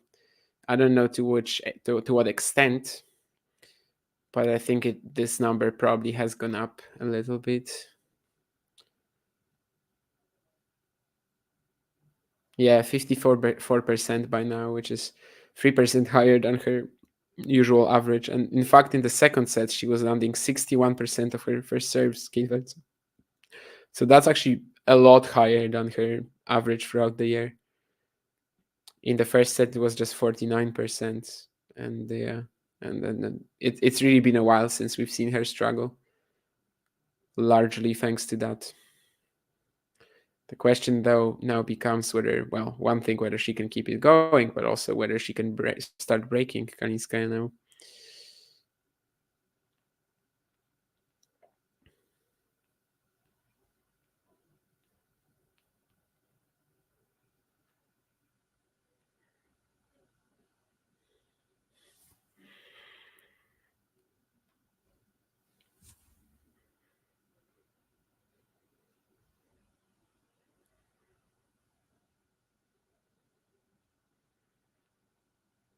We also have the schedule for the other courts by now.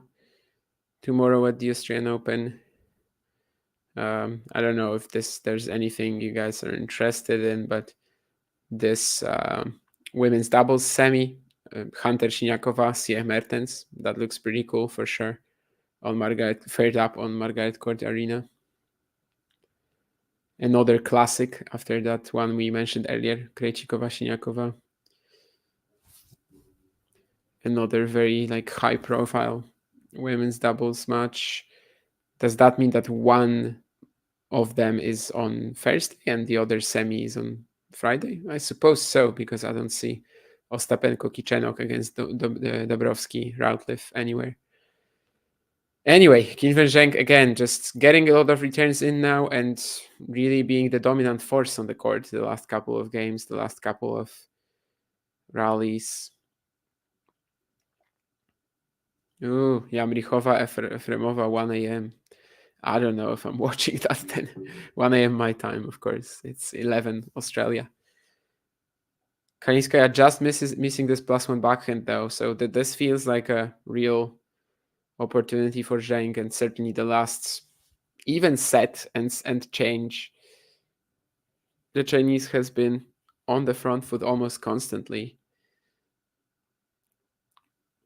She's the one putting pressure on the Kalinskaya serve, and she might just manage to pull it off. And exactly, backhand return winner down the line.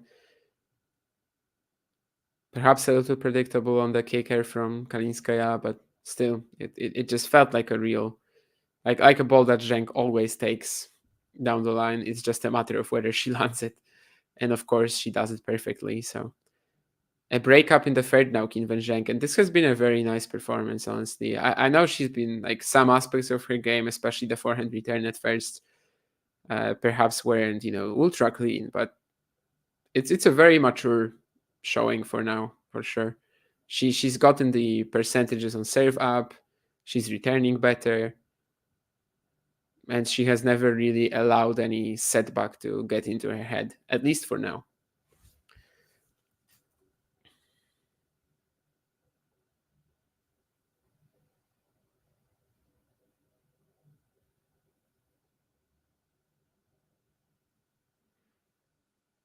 Yeah, men's singles won't be both in the night session. It starts, one is local time in the day session, and the other is probably around where the night session is right now.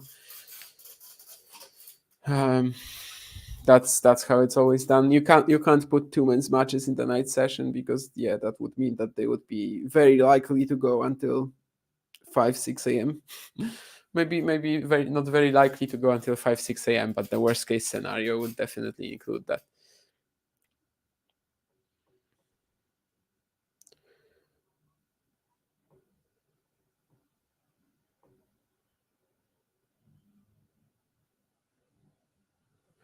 Does Sinner have any chance of getting to number one this year? I mean, they're all starting on the same note, right? So I can't really say he doesn't. Well, I think there's still, to me, I would expect Djokovic and Alcaraz to have more points in the long run. But it's not obvious. Needless to say, it's not obvious.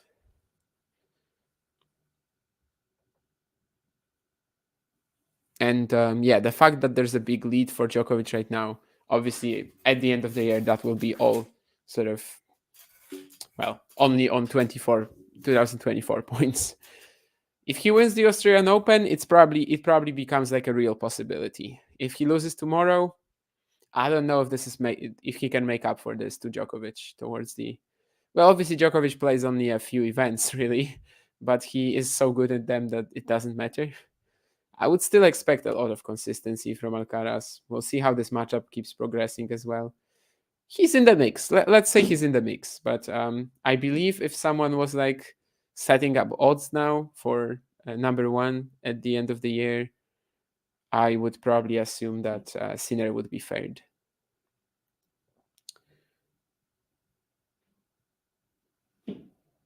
Hopefully we just get them all playing at a very similar competitive level.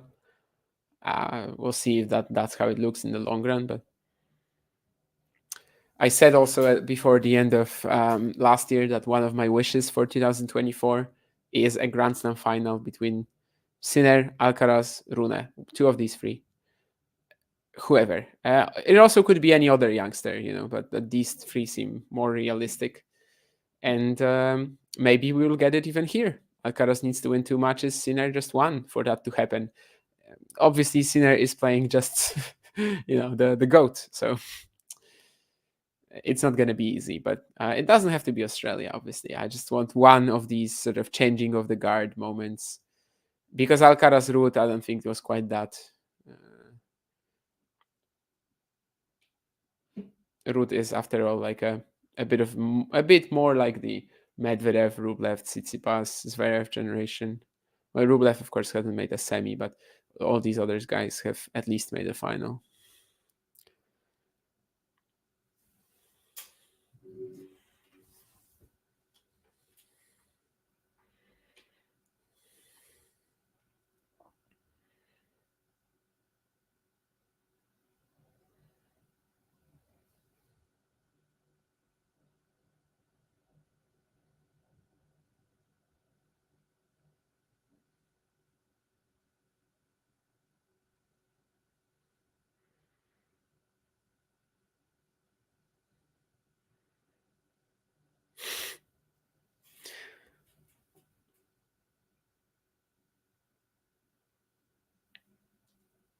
It's a double fault from Kalinskaya now.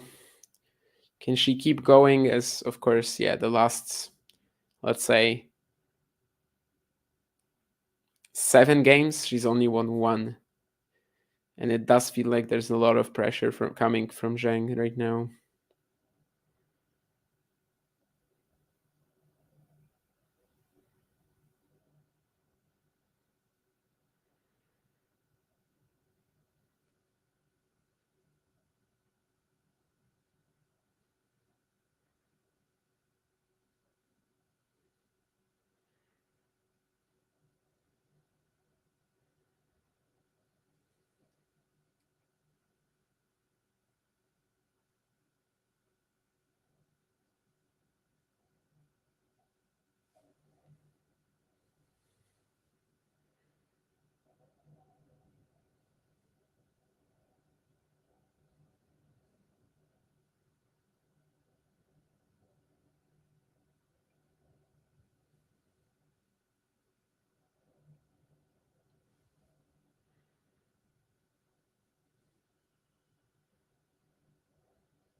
That's one of the best Kalinskaya points in a while, I think, but it still doesn't give her the point. Really good recovery from Qinwen when stretched wide to that forehand corner, then coming back to the backhand side. And eventually Kalinskaya misses the backhand. Again, trying to go very fast off the bounce, pretty flat. She nets it, and this is a breakpoint for Zheng to pretty much lead to the end of this quarterfinal. With a bit of a question mark, but of course it's been a while since Qinwen was in trouble on serve, and with her percentages going up and also how much she's winning after her first serve as well, double break would actually feel like something for sure. It wouldn't be like the Świątek Collins one, it seems, but who knows? Everything can happen, obviously. And she does get the break. Again, I think she's been really good recently at also like not allowing Kalinskaya to have as much initiative, maybe staying a little closer to the baseline, not getting pushed behind.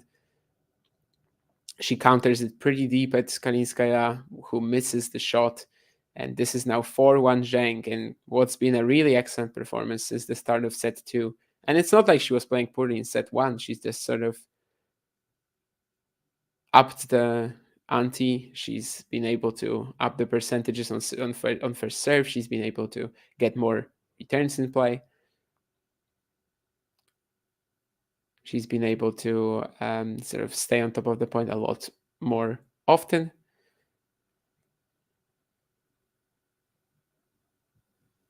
And that's allowing her to actually like starts dominating the match to an extent, Of course, the first set was like so nip and tuck.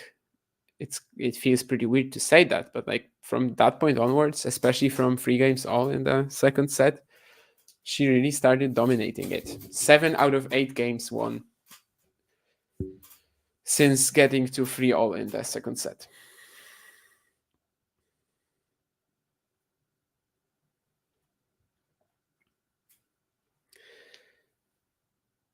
I see our friend Carlos will be doing the Alcaraz Zverev match as well on Punta de Break, so that's a bit of competition for us. Hopefully our Spanish-speaking listeners will choose us anyway. Marozsan Alcaraz, French Open final. I would go Carlos. Big court. Actually, probably would be more fresh than in Rome anyway. Pressure, versatility, all-roundedness. I would love a big run from Fabi at one of the slams, though. I think third round of the French is a very solid. At the US Open is, of course, US Open. And the Australian Open is, of course, a very solid result already. Kalinskaya getting some treatment on her hips now, I suppose. I don't know what exactly the physio is doing with her, but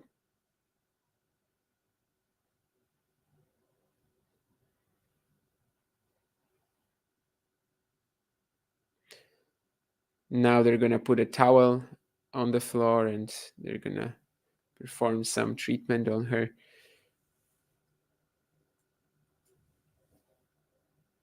But at this point, it does kind of feel like we're stalling the match. Of course, she's not doing it on purpose, but like the 4-1 lead for Zheng feels pretty huge. It's pretty funny, John, that you spelled Marozsan right, but Alcaraz wrong. Usually go the other way around.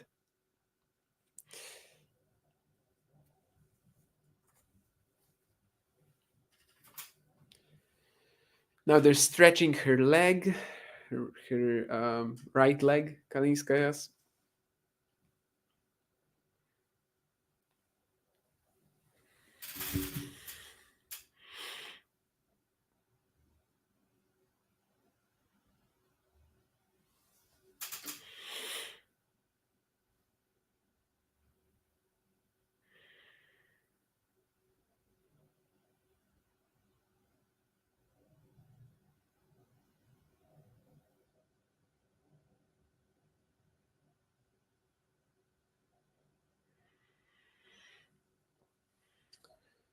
Yeah, basically just stretching her right leg. Right? Is it right? Yeah, it's right. Yeah, I had to think about it because from the camera it's like reversed. Never mind. I probably should know anyway.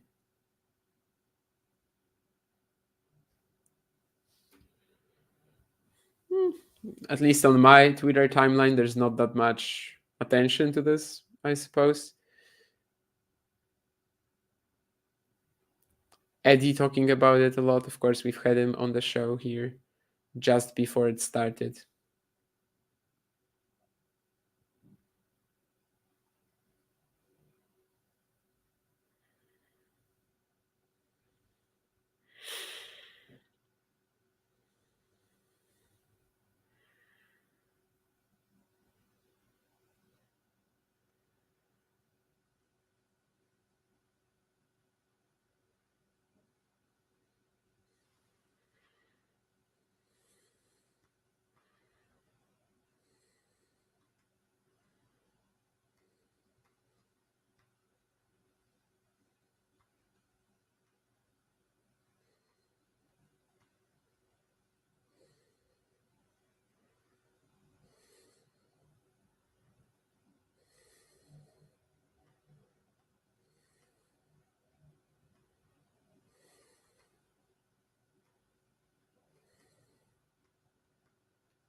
Still getting that treatment. I don't know if there's 40 seconds until the end of it. So Daniel Medvedev says Sinner is playing so good now that he doesn't know who he'd rather play potentially in the final, Djokovic or Sinner.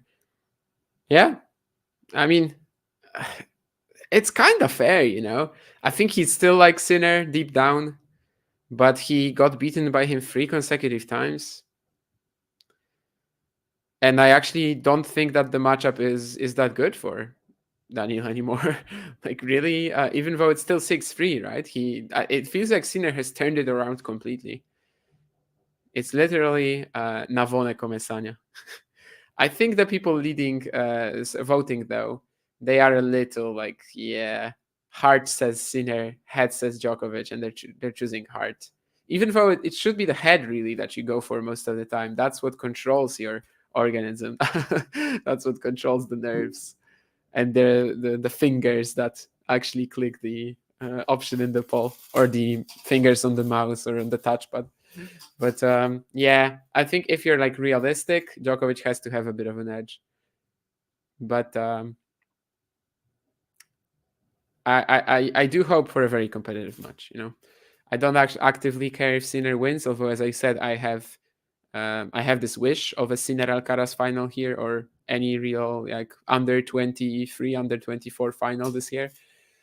But yeah, Djokovic, I think has to be like slightly favored. It's not a big edge. I actually haven't checked yet what the odds are even. I think Djokovic has to be the favorite, like 1.5 maybe. I don't know. It's just a guess. Yeah, literally 1.5. So yeah, not surprised about that.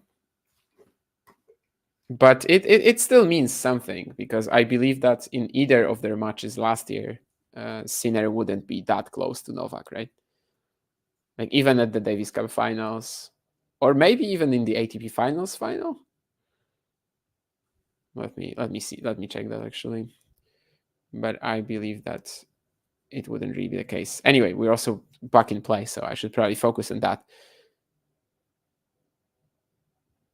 Yeah, so it was similar at the ATP finals, but of course after beating him in, well, actually no. So Sinner since the ATP finals has been very close to Novak in terms of the odds. Yeah, pretty much around that same number every single time. So okay, I apparently I misjudged how much attention Sinner got already with the Beijing and Vienna rounds, which makes sense. I mean, I get it. I remember agreeing with it, but so maybe Sinner is a little underrated actually. I'll think about it when the time comes. Let's say that.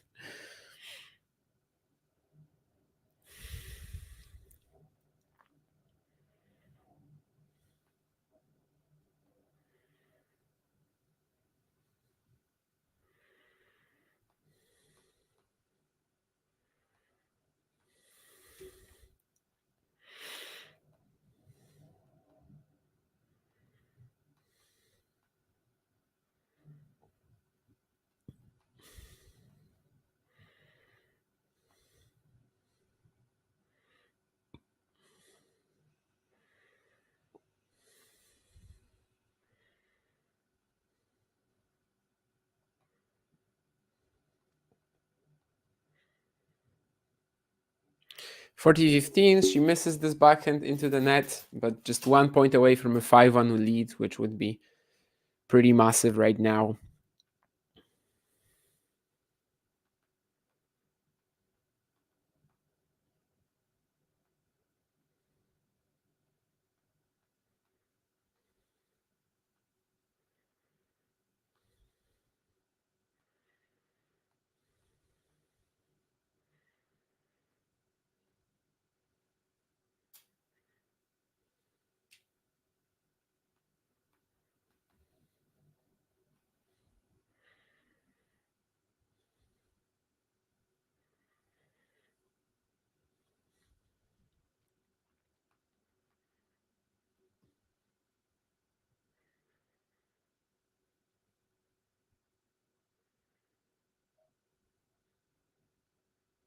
Kalinskaya has a bit of an opportunity to attack here.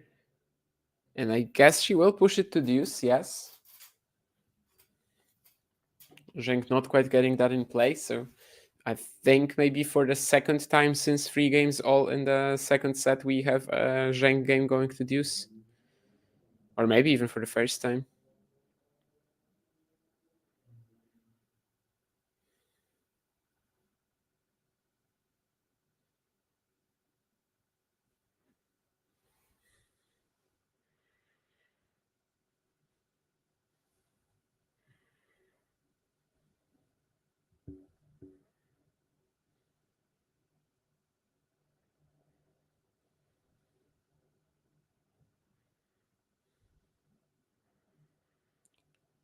Now she has Kalinskaya on the move though.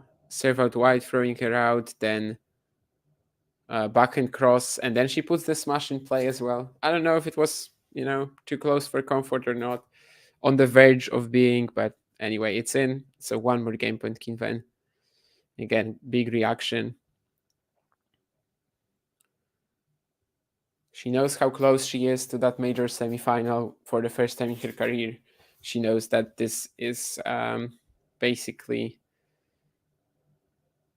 just the final stretch of the match, and she just only needs to keep it cool for a few more points, essentially, for a few more games. And she does keep it cool for the next one too. The first serve is in, the backhand cross, again, very strong. And as I said earlier, like when they were showing us the stats for Qinwen's ground strokes and how in the previous rounds she was hitting a lot more forehands than backhands, here it doesn't matter that she's like 50-50 because the backhand has been so strong. Both cross, both down the line as well.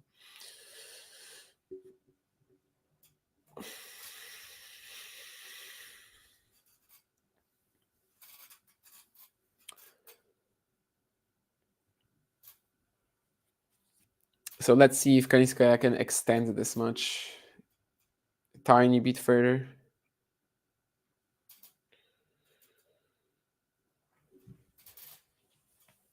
That's a missed return, which we are going to give her a pass for now because it is 5-1. She is sort of allowed to go for a bit more.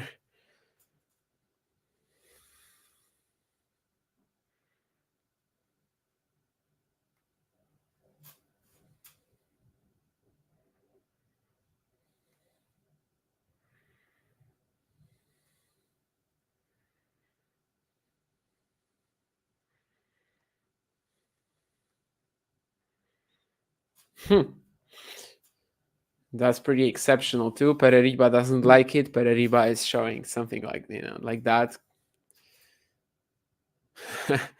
not pleased with the motion, but of course it's the outcome that matters. Qinwen Zheng with a forehand winner down the line, again just off the counter, the same direction.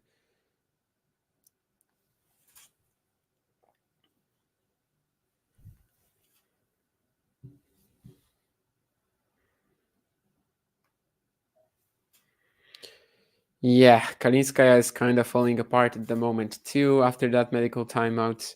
It's only really the last stretch where she's been a little off, but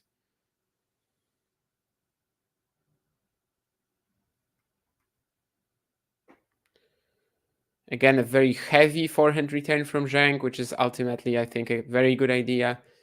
She misses the next one down the line, but it's just getting that deep, heavy ball rather than going for broke, essentially, which I think she's been doing very well in the sort of down the stretch in this match.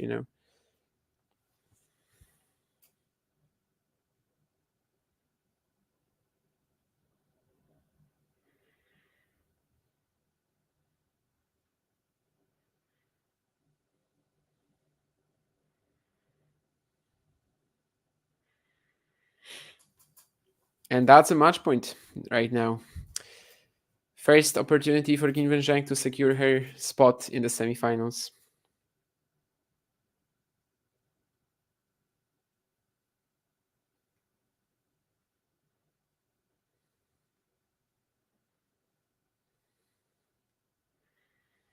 And she gets it. Another good return.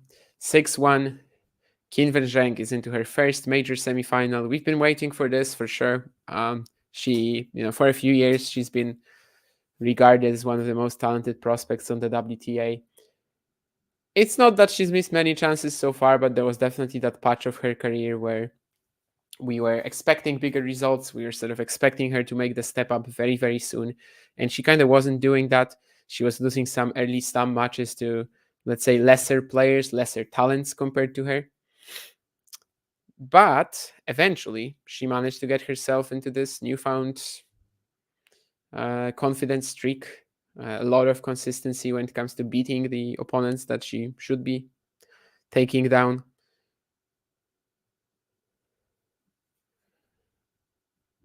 And yeah, she is managing to do it now. Quarterfinals at the US Open, semifinals at the Australian Open. So she's improving. She's gonna play Diana Jastremska in the final four. And well, she'll be the favorite of that match. Whether she wins it or not, we'll see. This will be another challenge for sure, because Jastremska kind of takes that first strike ability from her for sure as well. But, you know, so far, she's like holding up under pressure very well. And that's probably one of the main stories as well, given that at some point she became like the main favorite to make the final. And that's not a new thing for Qinwen. That's definitely something she hasn't really been used to too much. And especially with that whole Nali twist and like her visit, you could be like a bit afraid of about her handling it. But today, I think she was very mature. And as the match went on, she did up that first serve percentage, which is like super key for her. She started finding that rhythm range on forehand return very well. And eventually, she just stopped making Kalinskaya look like John Isner, which was probably the main issue for her in the first part of the match. And also Anna's early timing, like the advantage coming from that, definitely, especially at the Zheng forehand.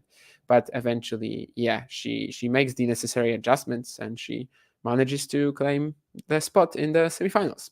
And there's also going to be a stream for Alcaraz Zverev. It's definitely going to be me, definitely going to be Mario, and there's going to be some other people coming in potentially. Perhaps at some point, maybe we'll even have 4 people on the stream, but we'll see how that goes. But anyway, this is going to be on a different stream, so you guys know where to find us anyway, Talking Tennis YouTube or Facebook or wherever you got us here. And yeah, I'll see you guys then.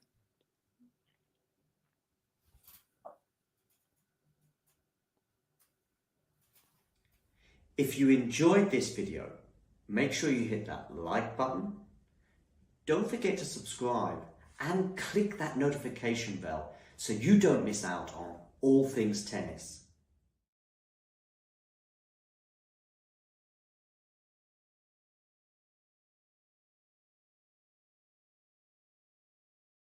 King of Poland again, but he also has like a giraffe. No, it was like an antelope on his. Yeah, he's very animated. So I guess it's like a King of Poland and Australia at the same time. No, it's a kangaroo, I suppose. Now that I look at it more closely.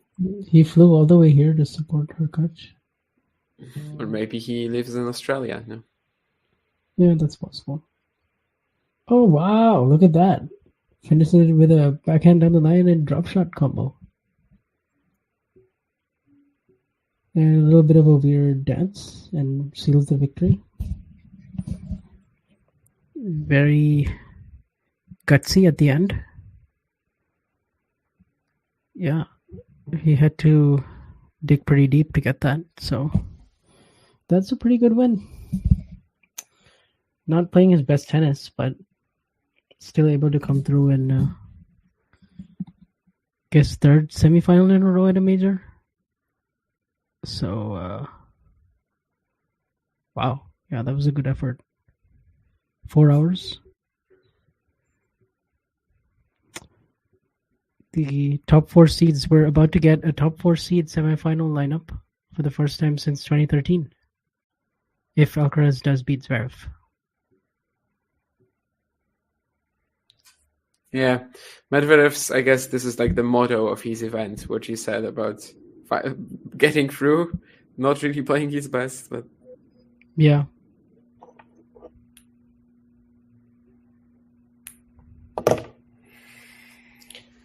Well, I had Steve Flink's prediction is not so solid anymore, Vanch.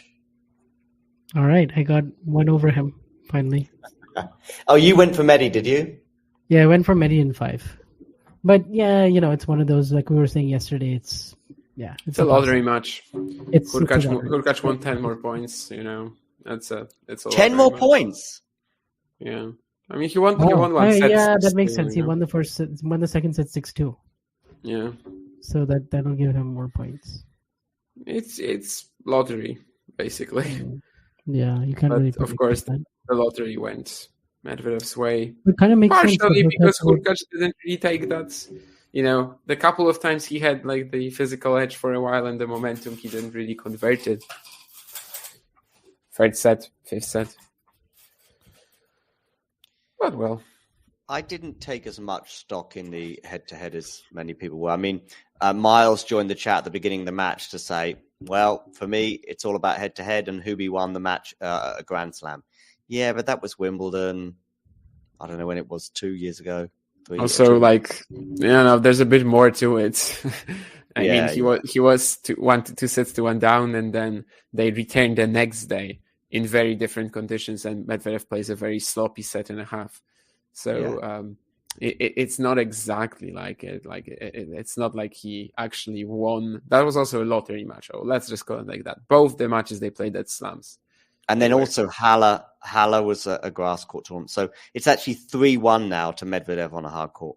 So yeah, but then again, Canada. I told you about it earlier, right? Yeah, it was. But yeah, was the difference mental today? Do you think that was just a slight? I mean, I liked what Vanch said about the invariables or the intangibles. That you probably just trust Medvedev a little bit more.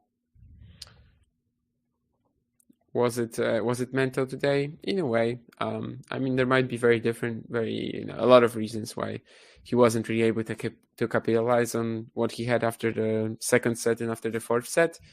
But certainly Medvedev paced himself a little bit better, and after things like that, he was able to recover. He was able to just not play a horrific game in the fifth, like Hurkacz kind of did. Or maybe a game where he again isn't aggressive and where he again gets dragged into the longer rallies. He looked pretty rough at the end of that fourth set, didn't he, Vanch, though, Daniel? Yeah, he did. Honestly, it seemed like if it would continue in that direction, that he was not going to have enough left in the tank. But he sort of just proved that you can't count him out even when he's looking that disheveled and spent, because he did find another gear in that game that he broke Hurkacz, and he was just more courageous at the end. He was serving and volleying a few times, coming forward, serving his first serve finally bailed him out of some big points and situations, and he was still winning most of the longer rallies. So at the end, he kind of just paced himself better. I think probably just managed the ebbs and flows of the 5-set format a bit better. I think overall kind of showed his experience in a way, because he'd been in so many semifinals now on hard courts. So and then overall, he was always a guy that you would trust a bit more under pressure, even if Hurkacz does have some things tactically in the matchup, like with the backhand slice and the way he can come forward, finish at net, obviously the serve. So you knew it was always going to be super close, 50-50, but you knew in the big moments, Hurkacz was going to miss that forehand or shank a backhand, and Medvedev was probably just going to make him play and just ask more questions. So physically, do you think the semi-final might be a problem for him? I mean, he still gets the day off tomorrow, right? And then it's a night match for him, because Djokovic Sinner will be in the day. So should be enough time to recover. I mean, it won't be as fresh as Alcaraz, I'm assuming, overall. But if Alcaraz wins, if Alcaraz even gets there, and depending on how physical the match is with Zverev, but I don't know. I kind of think new day off, he should be fine physically. He's the underdog against Alcaraz, and honestly, he might be the underdog against Zverev if we see a very good performance from Sasha today. I don't know. I don't know about this Zverev, but definitely against Alcaraz.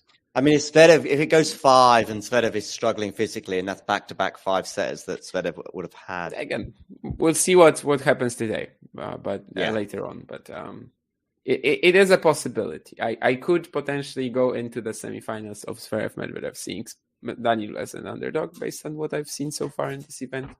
But of course, yeah, it depends how Zverev beats Alcaraz and how it looks. But yeah, if it's Alcaraz, then clearly Carlos will be the favorite. Yeah. All right. Unless you've got anything else to add, Vanch, I think we can call that a day, call it a night, call it a morning, whatever it is, wherever you are. I mean, I know where you are, Vanch. It's late at night. Yeah, I think we pretty much covered it all. It's like 11 p.m. Still got a couple of matches left. I think California, might not be a bad place to watch the Australian Open. You get It's a lot not actually more. the day session. The day session is pretty nice. You can The pretty day much watch it. session, but the night is rough, right? Yeah. Yeah, of course, but you get a session. I mean, New York, for example, you get a bit, but then it gets much, much worse. It gets much worse quicker. You know So, I what, mean, John? Basically, California for the Australian Open is Europe for the US Open. Yeah, right. Yeah, Like exactly. literally, it Yeah, is right. that. It's basically exactly the same. But Yeah, but also exactly. the East Coast is better for the Europe time zone, because Yeah. for me, if I want to watch Roland Garros day session, I pretty much have to wake up at 2 a.m. or 3 a.m. even for Wimbledon. So, Asian swing as well is pretty rough for you, I think. Right? yeah, it's pretty rough. Whereas for us, at least the main tour events, they are like literally during the day. So Asian Yeah, swing right. is probably the worst. It's probably worse Mhm. than Australia for us. Yeah. No, I mean, US Open isn't too bad for Europeans, I think, because at least we get sort of No. 5 p.m. start. It's not bad. I like that. Yeah, it's the last match that is the issue, and Oh, of course, but you get Sinner Zverev has us at 7 a.m. sitting like that on the I stream. know. But even if you look at the European slams like Wimbledon and the French, the average person going to work at 9 to 5, let's say, they're not watching much tennis until the sort of not quite the night session, but that sort of ballpark area. And yet New York, you got the 5 till midnight bit, 5 till 1 a.m. if you want to have a late night like I'm fine with having. So yeah, it's not too bad. And the final of the US Open tends to start about 9, 10 o'clock at night. I think something like that. Maybe a little bit earlier, 8 o'clock at night. So it's not Even nine-ish. Yeah, I think US Open is actually my favorite slam in terms of the time zone because I go to sleep late at night anyway. Usually when they're like, if it's no like tennis doesn't influence my sleep schedule, then I go to sleep at like 2-3 a.m. anyway, which means that basically the US Open I just get to watch everything. I just go to sleep like 2 or 3 hours later, which isn't bad. And Roland Garros and Wimbledon, like real life can interfere because it's during the day and I might have some other things to do. But the US is actually the best for me when it comes to the time zone, I think. Anyway, let's call it a day, call it a night, whatever. Anyway, and thank you, Vanch, for coming on today. Yep, good stuff. And Damien, fingers crossed you can do some or most of Qinwen Zheng and Carlos Alcaraz. I've got a few people supposedly coming and going. Jack, fingers crossed, can come and go a little bit during the Zverev Alcaraz match.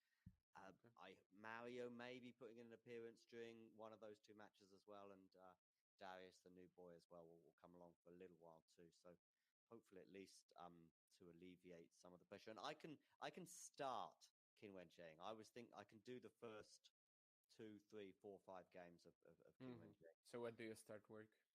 9:40. Oh, 9:40. So basically, if they start at 9:15 or 9:20, 9:25, they'll probably start like 9:25 or 9:30. But even then, that's 2 or 3. You might sit down for 15 minutes. Why not? Yeah, exactly. All right, guys. Take care. Speak to you soon. And to everyone else, thanks for tuning in. And you know the drill. If you enjoyed this video, make sure you hit that like button. Don't forget to subscribe and click that notification bell so you don't miss out on all things tennis.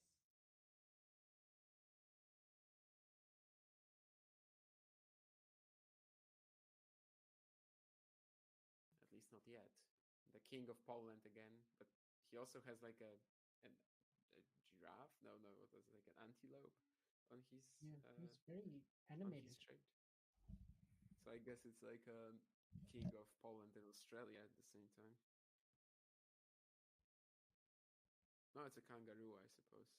Now that I look at it more closely, He flew all the way here to support Hurkacz. or maybe he lives in Australia. No, Yeah, that's possible. Oh wow! Look at that. Finishes it with a backhand down the line and drop shot combo. And a little bit of a weird dance and seals the victory. Very gutsy at the end. Yeah, he had to dig pretty deep to get that. So that's a pretty good win. Not playing his best tennis, but still able to come through and guess third semifinal in a row at a major. So wow, yeah, that was a good effort. 4 hours. The top 4 seeds, we're about to get a top 4 seed semifinal lineup for the first time since 2013. If Alcaraz does beat Zverev. yeah, Medvedev's. I guess this is like the motto of his event, what he said about getting through, not really playing his best, but Yeah.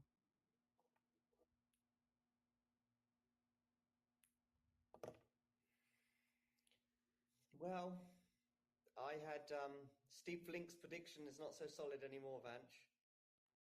All right, I got one over him finally. Oh, you went for Medi, did you? Yeah, I went for Medi in 5. But yeah, it's one of those, like we were saying yesterday, it's it's a lottery match. It's a lottery. Hurkacz won 10 more points. It's a 10 more points. Yeah, I mean he won one set. Yeah, that makes sense. He know? won the second set 6-2. Yeah, So that'll give him more points. it's lottery basically. Yeah, you can't But really. of course, the lottery went Medvedev's way. It kind of makes sense. Partially because Hurkacz didn't really take that. The couple of times he had like the physical edge for a while and the momentum, he didn't really convert it. Third set, fifth set. But well. I didn't take as much stock in the head-to-head as many people were. I mean, Miles joined the chat at the beginning of the match to say, well, for me, it's all about head-to-head and Hubie won the match at a Grand Slam. Yeah, but that was Wimbledon. I don't know when it was, 2 years ago. Also, there's a bit more to it. I mean, he was 2 sets to 1 down, and then they returned the next day in very different conditions, and Medvedev plays a very sloppy set and a half. So it's not exactly like it. Like it's not like he actually won. That was also a lottery match. Oh, let's just call it like that. Both the matches they played at slams. And then also Halle was a grass court tournament. So it's actually 3-1 now to Medvedev on a hard court. So yeah, but then again, Canada. I told you about it earlier, right? Yeah, it was. Yeah. But yeah, was the difference mental today? Do you think that was just a slight? I mean, I liked what Vanch said about the invariables or the intangibles. That you probably just trust Medvedev a little bit more. Was it mental today? In a way. I mean, there might be a lot of reasons why he wasn't really able to capitalize on what he had after the second set and after the fourth set. But certainly Medvedev paced himself a little bit better, and after things like that, he was able to recover. He was able to just not play a horrific game in the fifth like Hurkacz kind of did, or maybe a game where he again isn't aggressive and where he again gets dragged into the longer rallies. He looked pretty rough at the end of that fourth set, didn't he, Vanch? Though, Daniel.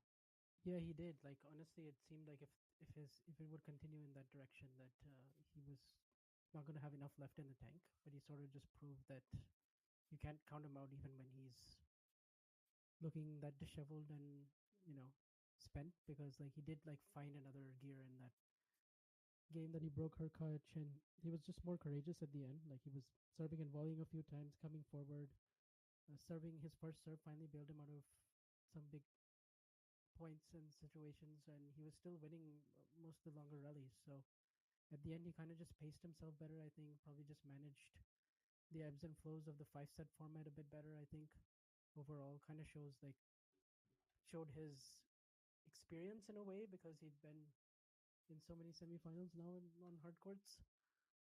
So and then overall, he was always a guy that you would trust a bit more under pressure. Even if Hurkacz does have some things tactically in the matchup, like with the backhand slice and the way he can come forward, finish at net, obviously the serve. So you knew it was always going to be super close, like 50-50, but you knew in the big moments, like Hurkacz was going to miss that forehand or shank a backhand, and Medvedev was probably just going to make him play and just ask more questions. So physically, do you think the semi-final might be a problem for him? I mean, he still gets a day. He still gets the day off tomorrow, right? And then it's a night match for him, because Djokovic Sinner will be in the day, so should be enough time to recover. I mean, it won't be as fresh as Alcaraz, I'm assuming, overall, but If Alcaraz wins, if Alcaraz even gets there, and depending on how physical the match is with Zverev, but I don't know. I kind of think like new day off, he should be fine physically. He's the underdog against Alcaraz, and honestly, he might be the underdog against Zverev if we see a very good performance from Sasha today. I don't know. I don't know about this Zverev, but definitely against Alcaraz. I mean, if it goes 5 and Zverev is struggling physically, and that's back-to-back 5-setters that Zverev would have had. Again, we'll see what happens today, but later on. But it is a possibility. I could potentially go into the semifinals of Zverev Medvedev seeing Daniel as an underdog based on what I've seen so far in this event. But of course, it depends how Zverev beats Alcaraz and how it looks. But if it's Alcaraz, then clearly Carlos will be the favorite. Yeah. All right. Unless you've got anything else to add, Vanch, I think we can call that a day, call it a night, call it a morning, whatever it is, wherever you are. I mean, I know where you are, Vanch. It's late at night. Yeah, I think we pretty much covered it all. It's like 11 p.m. Still got a couple of matches left. I think California, might not be a bad place to watch the Australian Open. You get It's a lot not actually more. the day session. The day session is pretty nice. You can The pretty much day watch session, but the night is rough, right? Yeah. Yeah, of course, but you get a session. I mean, New York, for example, you get a bit, but then it gets much, much worse. It gets much worse quicker. You know what, John? Basically, California for the Australian Open is Europe for the US Open. Yeah, right. Yeah, like exactly. Literally, it is that. It's basically exactly the same. But also exactly. the East Coast is better for the Europe time zone, because for me, if I want to watch Roland Garros day session, I pretty much have to wake up at 2 a.m. or 3 a.m. even for Wimbledon. So. Asian swing as well is pretty rough for you, I think, right? Yeah, it's pretty rough. Whereas for us, at least the main tour events, they are like literally during the day. So Asian swing is probably the worst. It's probably worse than Australia for us. Yeah. Yeah. No, I mean, US Open isn't too bad for Europeans, I think, because at least we get sort of 5 p.m. start. It's not bad. I like that. Yeah, it's the last match that is the issue, and of course, but you get Sinner Zverev has us at 7 a.m. sitting like that on the stream. I know. But even if you look at the European slams like Wimbledon and the French, the average person going to work at 9 to 5, let's say, they're not watching much tennis until the sort of not quite the night session, but that sort of ballpark area, and yet New York, you got the 5 till midnight bit, 5 till 1 a.m. if you want to have a late night, like I'm fine with having. So yeah, it's not too bad. And the final of the US Open tends to start about 9-10 o'clock at night, I think, something like that. Maybe a little bit earlier, 8 o'clock at night. So it's not even 9-ish. Yeah, I think US Open is actually my favorite slam in terms of the time zone, because I go to sleep late at night anyway. Usually when they're like, if it's no like tennis doesn't influence my sleep schedule, then I go to sleep at like 2-3 a.m. anyway, which means that basically the US Open I just get to watch everything. I just go to sleep like 2 or 3 hours later, which isn't bad. And Roland Garros and Wimbledon, like real life can interfere, because it's during the day and I might have some other things to do. But yeah, the US is actually the best for me when it comes to time zone, I think. Anyway, let's call it a day, call it a night, whatever. Anyway, and thank you, Vanch, for coming on today. Yep, good stuff. And Damien, fingers crossed you can do some or most of Qinwen Zheng and Carlos Alcaraz. I've got a few people supposedly coming and going. Jack, fingers crossed, can come and go a little bit during the Zverev Alcaraz match. Mario may be putting in an appearance during one of those two matches as well, and Darius, the new boy, as well, will come along for a little while too. So hopefully, at least to alleviate some of the pressure, and I can start Qinwen Zheng. I always think I can do the first 2, 3, 4, 5 games of Qinwen Zheng. So what do you start work? 9:40. Oh, 9:40. okay. So basically, if they start at 9:15 or 9:20, 9:25, they'll probably start like 9:25 or 9:30. But even then, that's 2 or 3. You might sit down for 15 minutes. Why not? Yeah, exactly. All right, guys. Take care. Speak to you soon, and to everyone else, thanks for tuning in. And you know the drill. If you enjoyed this video, make sure you hit that like button. Don't forget to subscribe and click that notification bell so you don't miss out on all things tennis.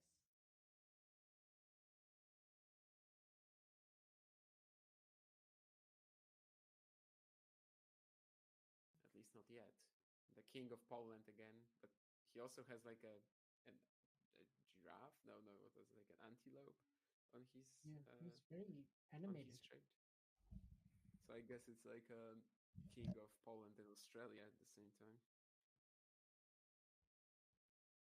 No, it's a kangaroo, I suppose. Now that I look at it more closely, he flew all the way here to support her coach. Or maybe he lives in Australia. No. Yeah, that's possible. Oh wow! Look at that. Finishes with a backhand down the line and drop shot combo.